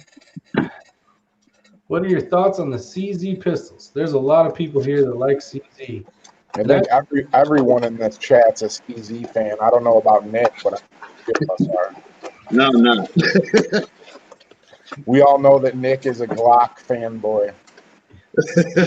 You can run a Glock like nobody's business. Yes, he can. I made the switch to a 2011 this year. If we get a shoot this season. That's right, you did. So what you bought one from somebody that makes them in Michigan, right, Nick? Yeah. I bought mine from my buddy Chris. He owns a company called CNP Firearms. So he does a good job. Jake's got one done by him, and that one turned out real nice. Uses Chile parts. Yeah, I was looking into Chile recently, and he doesn't build the whole pistols really anymore. Just parts. If you need one, let me know. I might know a guy. Yeah. Yeah. Yeah. Well, okay, let's get back to this answer. So CZ. CZ is a well-made gun. Very nice, depending on what you're trying to do. I've had a few. I have one left. There's a P10C. It's basically a polymer striker fired, basically kind of a copy of a Glock, but better. Ah, Nick, you hear that? It's got a better grip. It's more. I like how it's more textured. I like an aggressive grip. The trigger is way better than a Glock. The sights are way better than a Glock. It's a great gun. Great. It's basically like a Glock 19, but a CZ P10C. So I like them. They're definitely reliable. A lot of people carry them. More people carry Glocks. Glock's got more parts and pieces you can buy, but that's usually because everybody wants to change them out. So that's my opinion. There you go. They are well built guns. I can't disagree. Yeah, I have just two. I carry a P07 as a daily carry gun. It's pretty much stock night sights, got Talon grips on it. And then I have a Shadow 2, which is my target range gun, and it's got probably 20,000 rounds through it now, and it's phenomenal.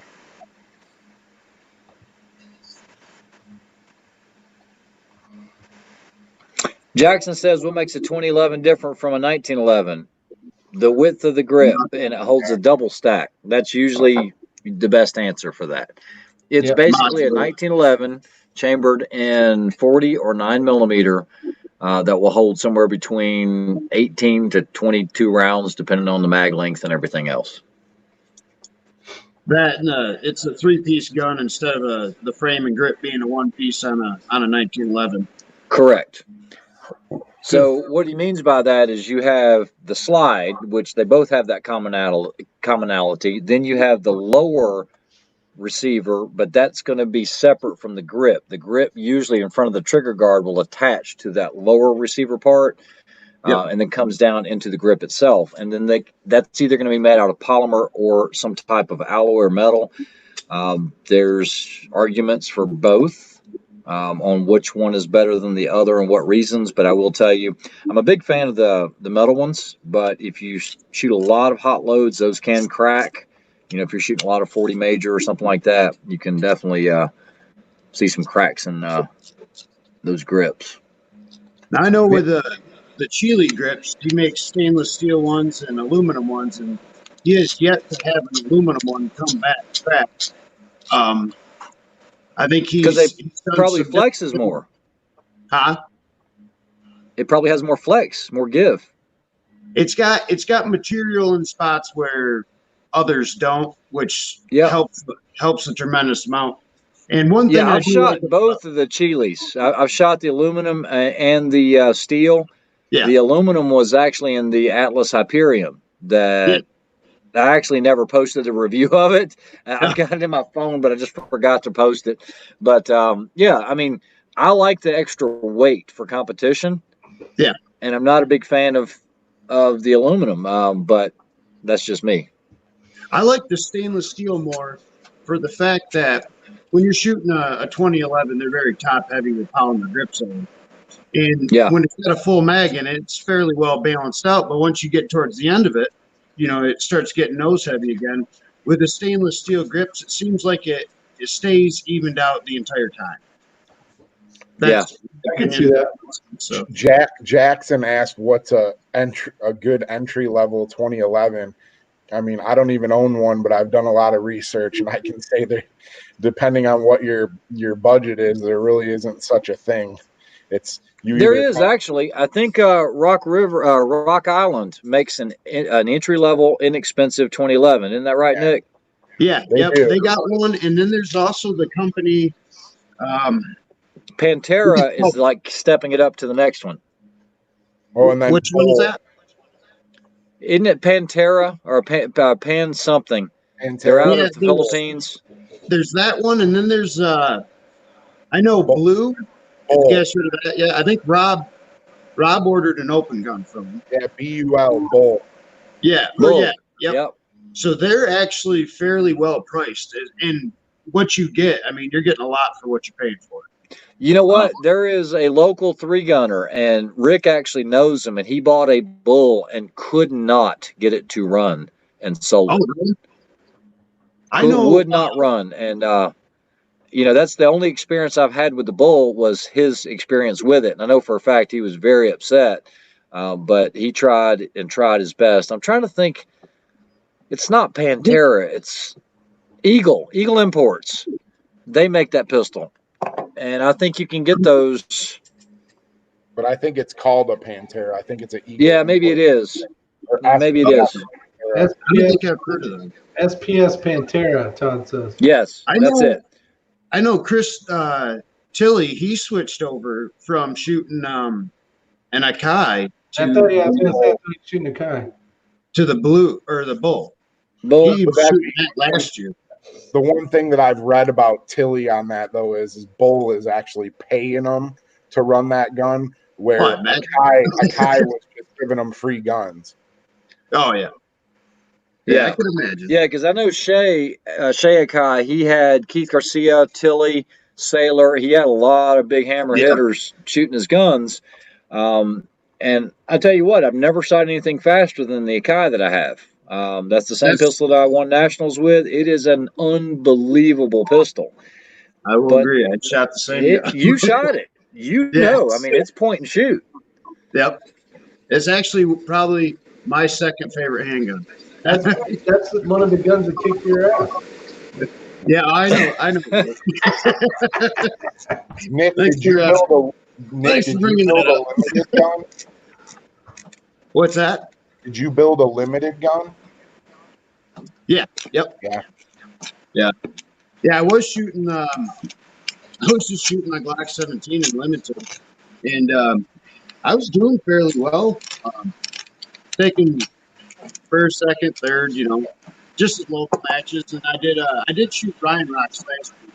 They had like 250 for head count there, and then I think I took 36 overall, which wasn't too bad. I took third in my division. Nice. But that was just shooting. That was shooting 9mm, so I was getting minor scoring. And then my friend Chris is like, "You got the practice score at that changed all my scores over the major." And I was like, "All right, that made a big difference." So I ended up getting 40. Oh, you did go 40. Oh yeah. Yeah. Yep. Yeah, nice. Yeah, if you're going to shoot that, you pretty much have to go 40, unless you're going to shoot carry optics or something, right? Yeah, carry optics is scored as minor. Production scored as minor. Yeah, doesn't matter what. Even if you had a 40 caliber and you shoot production, it still be scored as minor. So. Correct. And I think that's something that, I don't talk about it much on the channel. Rob would definitely be somebody that's more able to talk about it, because I used to do it a long time ago, but I do not shoot USPSA anymore. I used to be big into it, and I don't think people realize how popular 40 really is in the competition world. Oh, because of shooting, being able to make a major power factor. Basically, what I'm going to say is this: when you're shooting at paper, you can be a little more sloppy with 40 and not be penalized shooting that major, because there's more recovery time, supposedly, than shooting against somebody that's shooting a 9mm in minor power factors. So if you get sloppy shooting 9 minor, you're going to suffer big time. I've had my days. I have had my days. Kathleen asked if the 2011 is the most common competition pistol. Yes. I believe it is. Yeah. I mean, within limited and open, yeah, it is. I know production and CZ. What's that? Production wise, it's CZ. Yeah, I would. Yeah, you sure it's not Glock? I see a lot of CZs, Tank Folios. Yeah, I'm seeing a lot of them. I mean, there is Glocks and stuff, but for limited and open, it's definitely the 2011 platform. Why don't you guys answer this question and I'll end it. I'll answer it after you guys are done.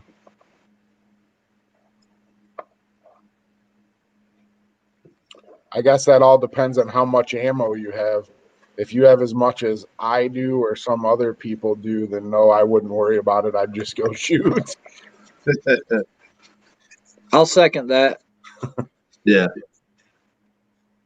I mean, Yeah, you can good get points, some, you guys. can get some good, Biggest thing is, go ahead, Nick. you can get some good practice, just going to the range using 50 rounds, but it's every shot's got to mean something. You're not just going out there blasting away. But I mean, if you definitely don't have much, I would just be dry firing. Yeah, well, great points, and that's kind of what I was going to bring up is if you feel that you're proficient with your firearm and you don't need to shoot to stay proficient, that's one thing, and depending on how much ammo you have. But if you have enough to practice a little bit with, make sure you're proficient. I think it's worth it. My thing is get a couple of 22s, especially in the AR platform, like an M&P 1522. That's great practice for working with an AR platform, and it's cheap. Yeah. Cheap. That is cool. Yeah, and that's what we did the other. Good night, Todd. By the way, that's what we did the other day when we had these Glock 44s out there in the Savage. We were just having fun. However, for guys that have been in the competition world, this is not something that's new because during Sandy Hook and all that, guys, competitions are still going on, and if you didn't prepare for that, you just couldn't go. Yeah. Because there was no ammo to be had. So, I'm not saying we're a bunch of hoarders, but for us that do competitive shooting, those matches are still going to go, and you've got to have this stuff stored up so that you can still shoot those matches. Well, good Yeah. examples, Rob. I think he ordered like 50,000, basically enough stuff to make 50,000 more rounds because that's what he shoots a year. He bought enough stuff exactly. to make 100,000 more rounds, so he's got enough for 2 seasons. Yeah, It makes sense. If you got the money, why not? Yeah, and the stuff's only going to go up. So if you can buy it now, of course, primers are down, cheaper than they have the last 15 years. We got lucky, but yeah. Let me answer this one question by Florida Bearded Fisherman. For a 3-gun, 40 is not better. Do not shoot 40 because 3-gun does not have a power factor. Okay. You can make powder puff rounds for that. Yeah, I mean, well, I say no power factor as long as it's 9mm or larger. You can't show up with a 380 or a 22. So I think most of your 3-gun competitions are going to calibrate somewhere around 130 power factor for your steel. So you can shoot bunny fart loads, literally. I mean, the thing's moving 900 feet per second. It doesn't matter.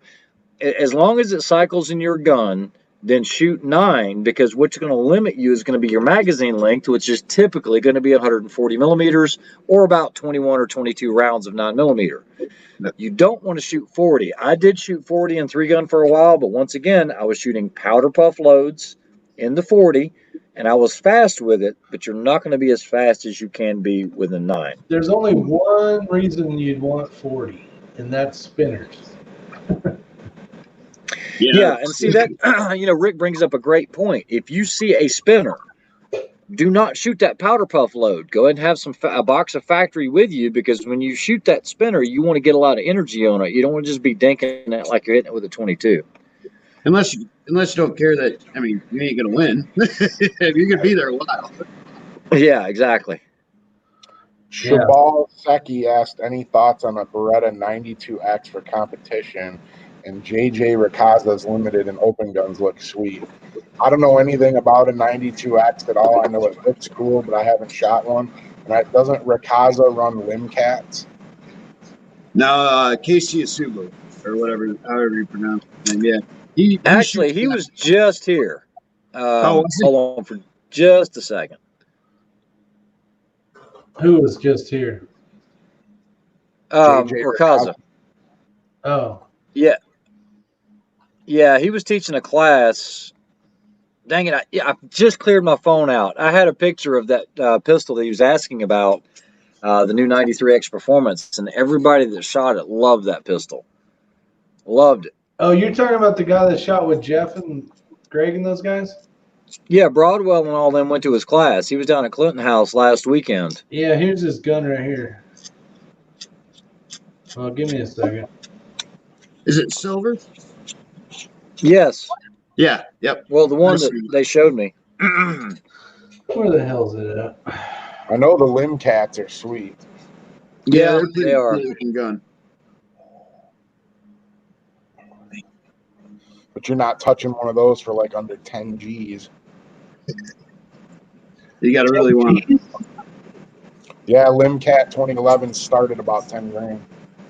Hey! I'm not even going to look for it. I need more teeth, but of course, you're right, buddy. Look at that. That But is a Limb Cat right supposedly has excellent customer service, like some other 2011 companies don't. Arms Core. Yep. Active Duty Marine at one time. Love the M203. That's what I need. So we were talking earlier about the Rock Island 2011s. Yeah. Those are cheap and they are good. And there actually is a company online that I see on Facebook a lot. I think it's called Hayes Custom Guns.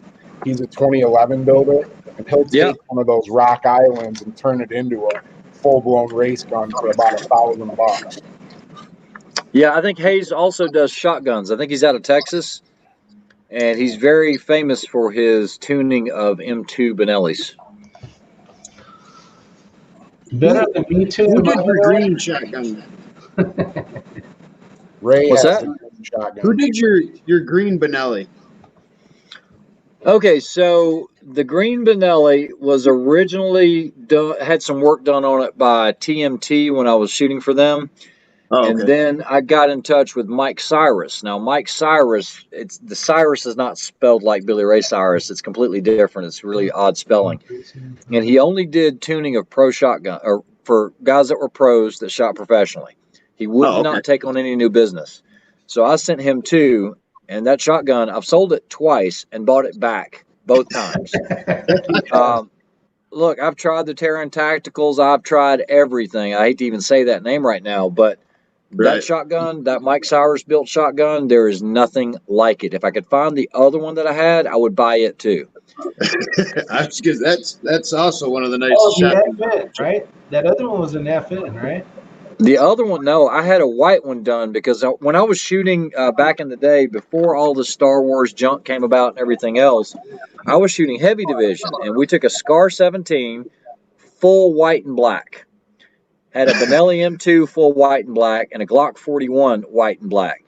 And it looked awesome. I actually made the cover of a magazine with that setup. But it was so dirty, man. You could shoot one stage and it was just like yellow from like sweat, your grip, and you could not keep it clean. It was Cerakoted solid white with black accents. Somebody, it's funny because somebody actually bought that in my jersey. They came up and they said, I want to buy that white Stormtrooper collection. I was like, it's not for sale. He goes, I'll buy that if you sell me the jersey and I'll pay you this much. He bought all three pieces. Limited edition.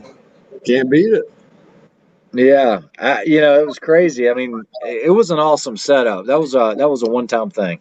So Tim David asks, I think this is actually a good question because we're going to have to deal with this. We're going to have to deal with this a lot. And thoughts on embracing our new gun-owning friends. So these are the people that probably were the guys that said, nobody needs an AR-15 and nobody needs a pistol and nobody needs this and nobody needs that. Well, those people now are going out and trying to pick up stuff. So, what are your thoughts on embracing the new gun owners? I'll start. The reason why I want to bring it up is because you're going to have a lot of new shooters at the shooting range that don't know what they're doing. They don't understand basically the rules of the firearm, so you're going to need to be extra careful. If you're at a busy range, and even being somewhere where it's busy right now is probably not the place to be. So, besides trying to stay away from the COVID-19, you actually got to stay away from the new shooters. But with that said, we need to help. Our community as a gun community is always very friendly. We need to stay that way. We need to welcome them to, the dark side, if you want to call it that. And I think we need to help them out, get them to where they need to be. have them go over to Nick's, YouTube channel and learn some stuff, whatever. I don't know about that, but I'm willing to take a new shooter out and teach them how to shoot anytime, as long as they're willing to listen and abide by safety rules. Good point. yeah, agreed. I mean, you should treat everybody with respect and be kind to them anyway. But take them under your wing. They're new. You were new at one time. Remember how you felt. And, just have a good time doing it. So be nothing stupid. Yeah. Yeah, I've gotten a lot of people into the sport and taken a lot of people that knew nothing about guns to the range. And I've actually, my cousin's husband is a CPL class teacher, and I have CPL classes in my basement. I'll get all my neighbors over here, and they'll take a class, and then we'll go to the range and shoot. We do it a couple times a year. Yep. What about you, X-Ray? Well, I always try to be as much of an ambassador for the shooting sports as I can. However, the way things are set up with me right now, I'm not really going to have an opportunity to come across newer shooters. It's just not going to happen because I usually shoot or I'll train here at the house or I'm at an event. Right. That's it. I don't go to public range. Exactly. I mean, Rick, you shoot with me enough. I mean, where are we going to ever run across one? You're not. Now, years ago, maybe, but Yeah, I'm not in that situation. Now, if I go to a competition and there's a new shooter there, then of course I'm going to see if they want the advice first off. I'm not going to be one of those, well, you need to do this. I'm never that guy. Right. But if someone is struggling, I'll nicely ask them, hey, you want a pointer on something and whatever, and go from there. But yeah, I mean, I will help anyone. Very true. And it's about being an ambassador. I did a video maybe a couple of years ago about getting people into the sport. There's a lot of people that would love, they're tired of sitting at the range shooting some target. They want to start moving, drawing from the holster, and you can't really do that at most ranges. And to get to that next level, you got to go basically sign up for some type of fun IDPA match or sign up for a USPSA match or something, and they just need a little help. Reason why I started shooting 3-gun with Ray basically was, he's like, hey man, I got the rifle, I got the pistol, I got whatever you need. Come have fun with us, try it out. Yeah, So, there you because go. when you get to a certain level of competition, and Nick, you'll agree with this, when you go to a match, do you ever take a backup pistol with you? Yeah. Yeah, exactly. So in 3-gun, especially with me being where I RO'd and everything else, I would always carry a spare shotgun, spare rifle, spare pistol, just for whatever reason. Now, if you're shooting regionals or nationals, that's different. They have to be the same. There can be no difference between your pistol that breaks and the one you're going to be using. You can't go from a 2011 to a Glock. They can have a problem with that. Right. So when Rick started mentioning wanting to get into it, I've always got a spare because those are the backups, I mean, and so he showed up, and then the next one he brought KB32 and Rob, and man, that's how all that started. That was their very first one, and introduced those guys to the sport, and look at what we do every year now. Yeah. I think about 3-gun. I've only shot 3-gun twice. Once at the farm, and both times have been at the farm. One time was out in the middle. Well, that's how it all got started for most of us, with the exception of Rick, is we all showed up at the farm the first time I went. Nick came there, and he'd been a competition pistol shooter, and when he got done, we were all standing there with our mouths open going, really? That's what I know. That's what got Rob started in it. He was like, I want to be able to shoot like that because that's freaking amazing.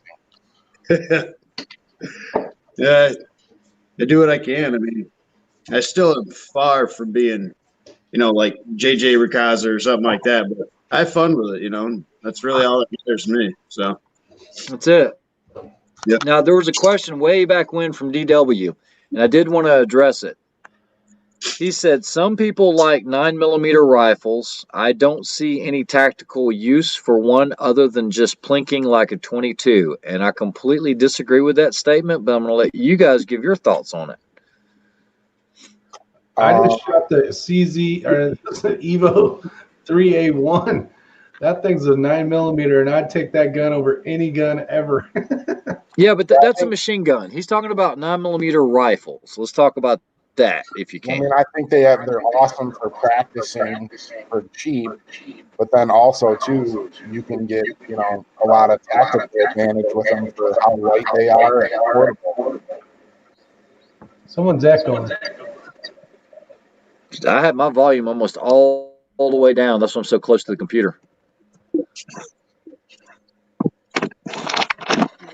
I think the PCC, like pistol carbine, is in 9. I have one that I thoroughly enjoy. I enjoy that thing as you could call it a training tool. I would run around and protect the house with it if that's what I had. I don't know. There's nothing wrong with that round at all, especially coming out of a long rifle barrel. You're getting a lot more feet per second. If you're running the right ammo, you can do a lot of damage with that thing. 30 rounds. You can run a suppressor on it. I guess you could put one on anything, but you could carry a lot of ammo for it. yeah. It depends on what do you use it for? What's the purpose of, Yeah, that's another question too. Is well, I don't know where the damn question is. Well, the question was at 11:54 p.m. and I'll read it verbatim. Some people like 9mm rifles. I don't see any tactical use for one other than just plinking fun like a 22. Another one is recovery shots. How fast you can shoot it. Okay. I don't know. I'll go ahead and answer and tell you my thoughts on it. So, do you guys remember, or you might not remember, but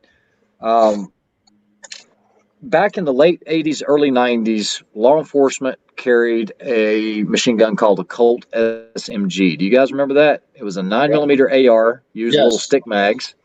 Yep. And a lot of agencies carried those, and they got rid of those in favor of what, Nick? MP5? What did they get? What's that? Was it the MP5? No, they actually got rid of that in favor for the ARs. The 5.56s started coming out because they wanted better penetration. Right. They wanted to be able to go through walls or shooting a higher velocity round. Well, guess what? That's wrong. And so now what you're seeing are agencies going over to the 9mm. Okay. Yeah. Not only, and now I'm not talking about for long engagements, but I'm talking about up closer engagements, active shooter, things like that. 9mm has been shown to go through car doors and retain more bullet mass than 5.56. Rick or Nick, you probably know that. Yeah. Yep. I'm sure you've experienced it. It's with more that 5.56. It's probably more effective at close range than a 5.56 is. There you go. And as a matter of fact, now we can get into this whole thing. Rick knows this because he was part of this test, going through walls and everything else. That 9mm holds together better. So when you're trying to get penetration through barriers and things like that, it actually does a better job inside up close. We're talking about 50-yard engagements, things like that. The other thing, DW, is you're seeing that trend with a lot of people because now you have continuity with your magazines. If you're carrying a Glock 9, like a 19 or a 17, that same stick mag is going to work in that AR that might be Glock mag compatible. Yes. The other part is the training part. It is cheaper than going out and, in my opinion, just banging away with 5.56 when you're trying to practice. If you're just trying to practice on technique, positional type things like that. Rick and I do it quite a bit. So I do see that there is a place for it. I like them, and plus running them suppressed, and then now getting into what Rick was saying about that CZ machine gun, that's a whole different animal. He's talking about rifles, and I get it. But there's a place for it, and I enjoy them. I really do. So that would be my answer to it. I know it was long, but... Isn't another reason why agencies went away from them back in the 80s and 90s too? Because there was limited types of ammo? Well, it was magazines. Reliability was a big thing. You're right. There wasn't a lot of good ammo out there. And then the AR came on board. Everybody and their brother, and now all of a sudden, sudden there's a lot of agencies are looking at AR9s. Now, I have an issue with that because almost every AR9 style platform, if you haven't been privy to it, at some point you're probably going to break a firing pin and your gun is now dead in the water. That is not something you're going to work through. That is a paperweight for the next little while until you're done. Nick, I saw you smile a little bit. Have you ever seen a broken firing pin on an AR9? A couple of them. Yeah. Quite a few. Okay, so yeah, I was actually doing a demo for an agency, and the agency was looking at procuring some AR9s.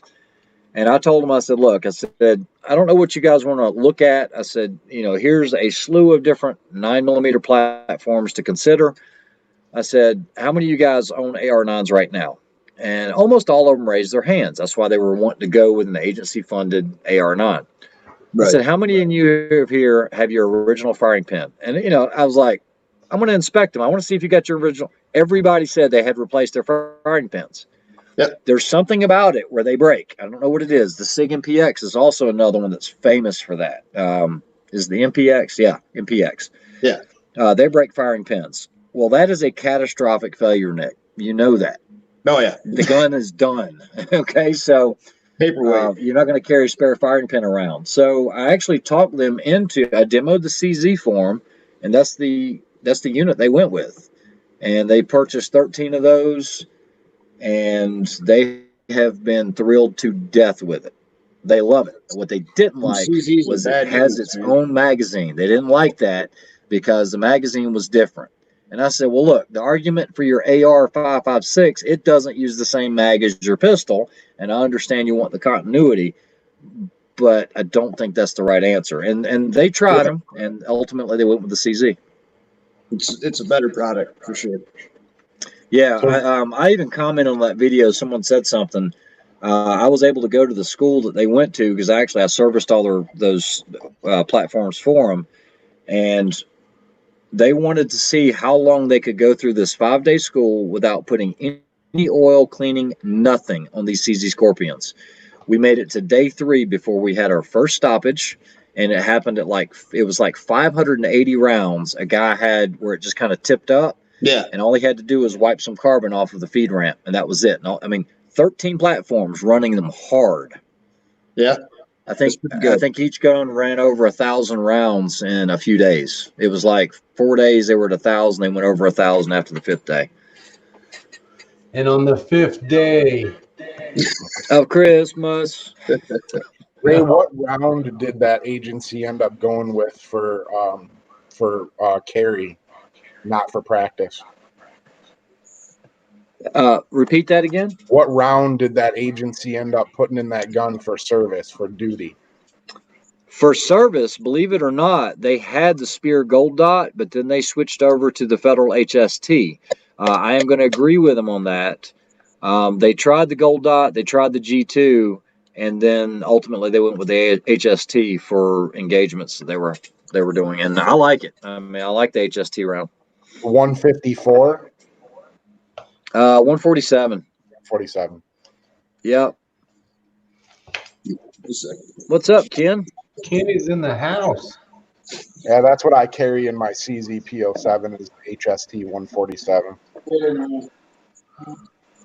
Good yeah, round. So we've been talking about a whole lot, but doing these doing law enforcement demos, there's a reason for it. It's not just to have the guns to play with or anything else. It's being able to provide them so that they make informed decisions on what they're purchasing next and what's really going to fit their bill right. Now, a lot of them will already have their mind set up. Hey, we want to look at this and nothing but this. Hey, that's fine if that's what you want to look at. Whatever. That's that Surefire. Hey, Ray likes this light. I do. I should have bought it. I'm the one that pointed it out to him, I think. No, I got a buddy that has one of these in California, and I'm like, I got to find one of those. How many lumens is it? 650. Well, the coolest part is it carries like a pocket knife. Yeah, it looks like a pocket knife. Yeah, it's nice and thin. Any thoughts on the Chris Spectre? I have none. I haven't shot.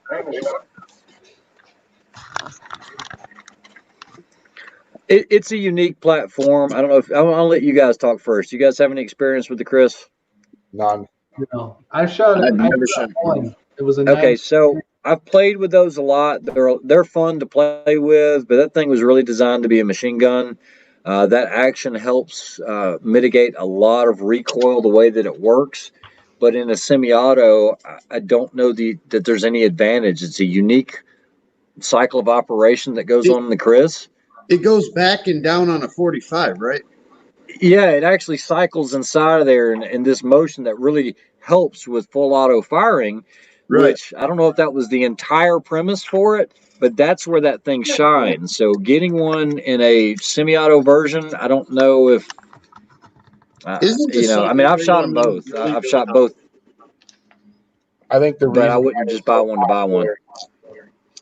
I think the reason it's so popular is because it's a video game gun. Yeah, Rick and I were actually on Hank Strange's chat with, was he the owner or president of Chris Vector? I think he was he was not the owner. He was just one of the upper ups. Yeah. And, they're looking at other products now as well, trying to venture out just outside of that platform. But yeah, I mean, neat to own if you just want to add one to the collection. But I think there's other things out there that Yeah, I would be more kind of interested in. cool. That's chambered in 45, right? You can get them in a few. You can get them in different calibers. Yeah, And now they got a 10 millimeter. I told him to Yeah, make multiple That'd be calibers. nasty. I told whatever he is, and he's not the owner, but I'm like, can you make one of those in a 6.5 Creedmoor? And he just kind of smiled at me. Be expensive to shoot. Yes, it would be actually. Same thing with all these 10 millimeter PCCs coming out. Yeah, Bad Billy's gonna start reloading just for his 10 millimeter. 10 millimeter is a nasty round. That's a bear gun, sure. Jackson, are you talking about the CMMG like the Banshee and all those, like in 45 and all that 9mm AR? You talking about the pistol or the rifle?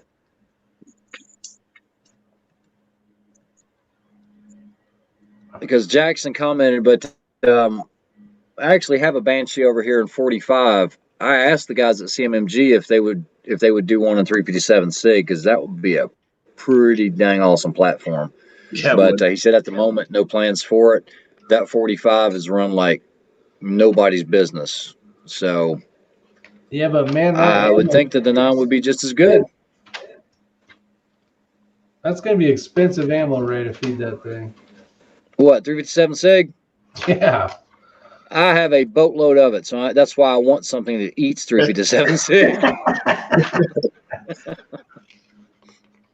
Wait, we can get a 357 barrel for one of the Glocks and see if we can shoot out the 425. Man, I've had so many Glock 357 SIGs. Hey, Ray was shooting that. Are you ever gonna post that video? So No. Ray and I were at the shooting range, obviously.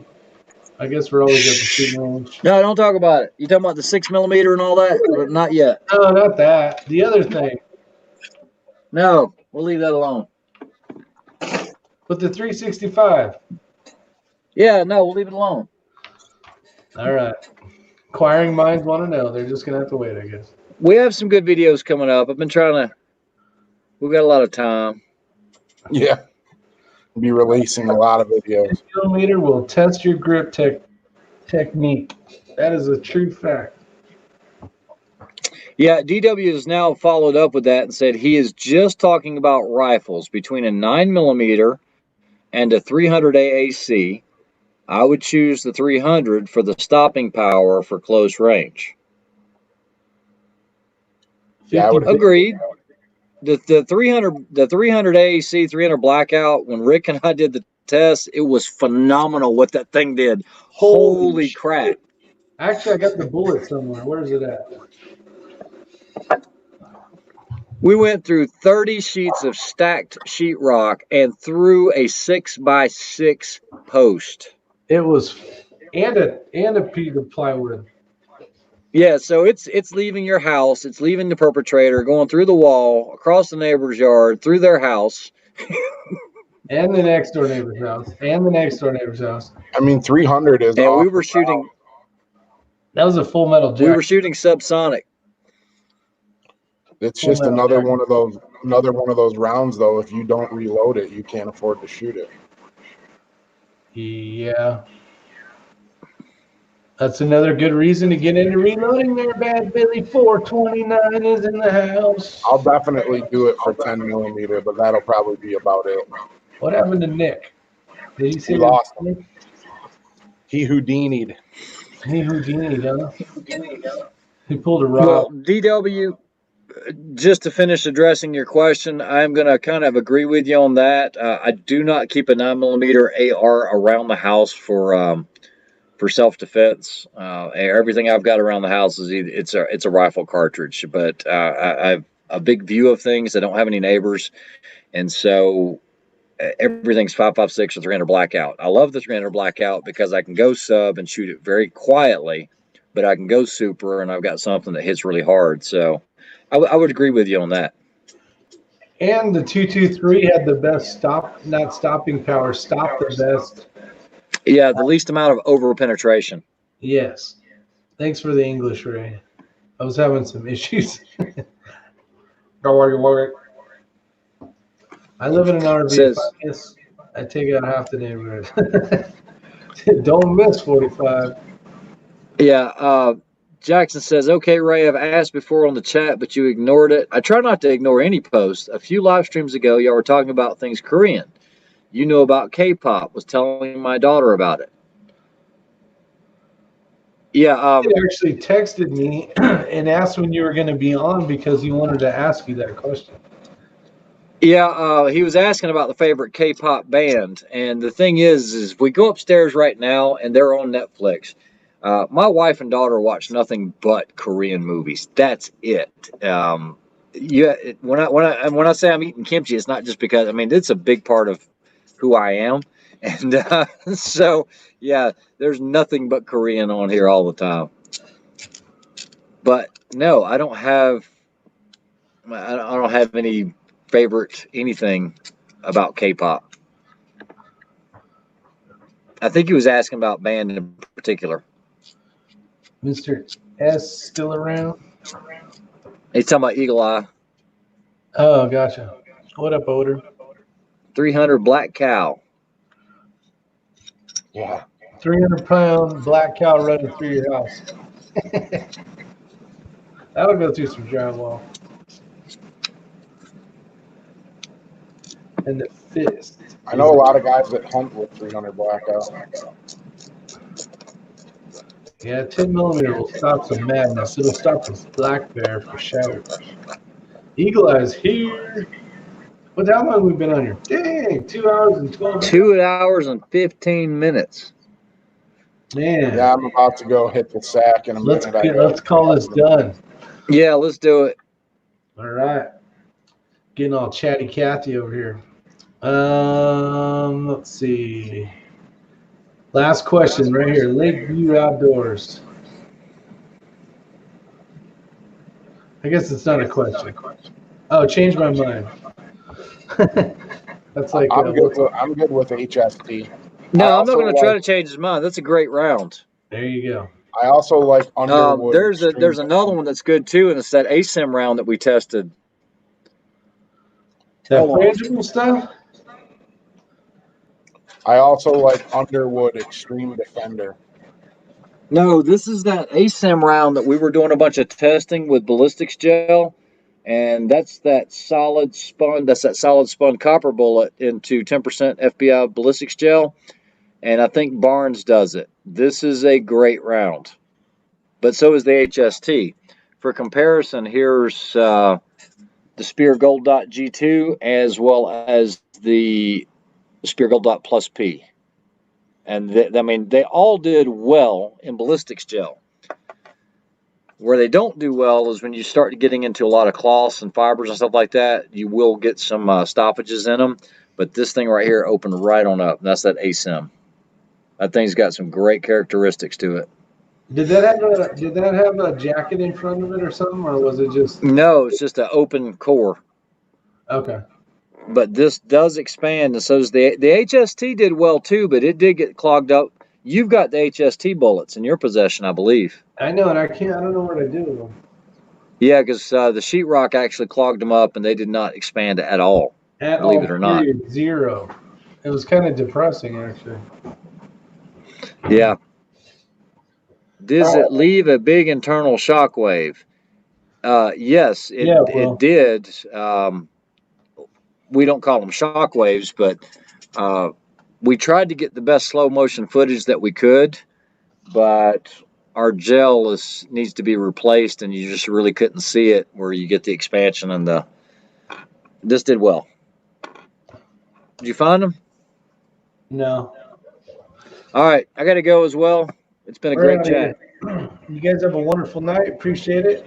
Bad Bill, it was good seeing you. Thank you. You too, buddy. Thanks, Nick. Good talking with you finally. And everybody else. 45, 70.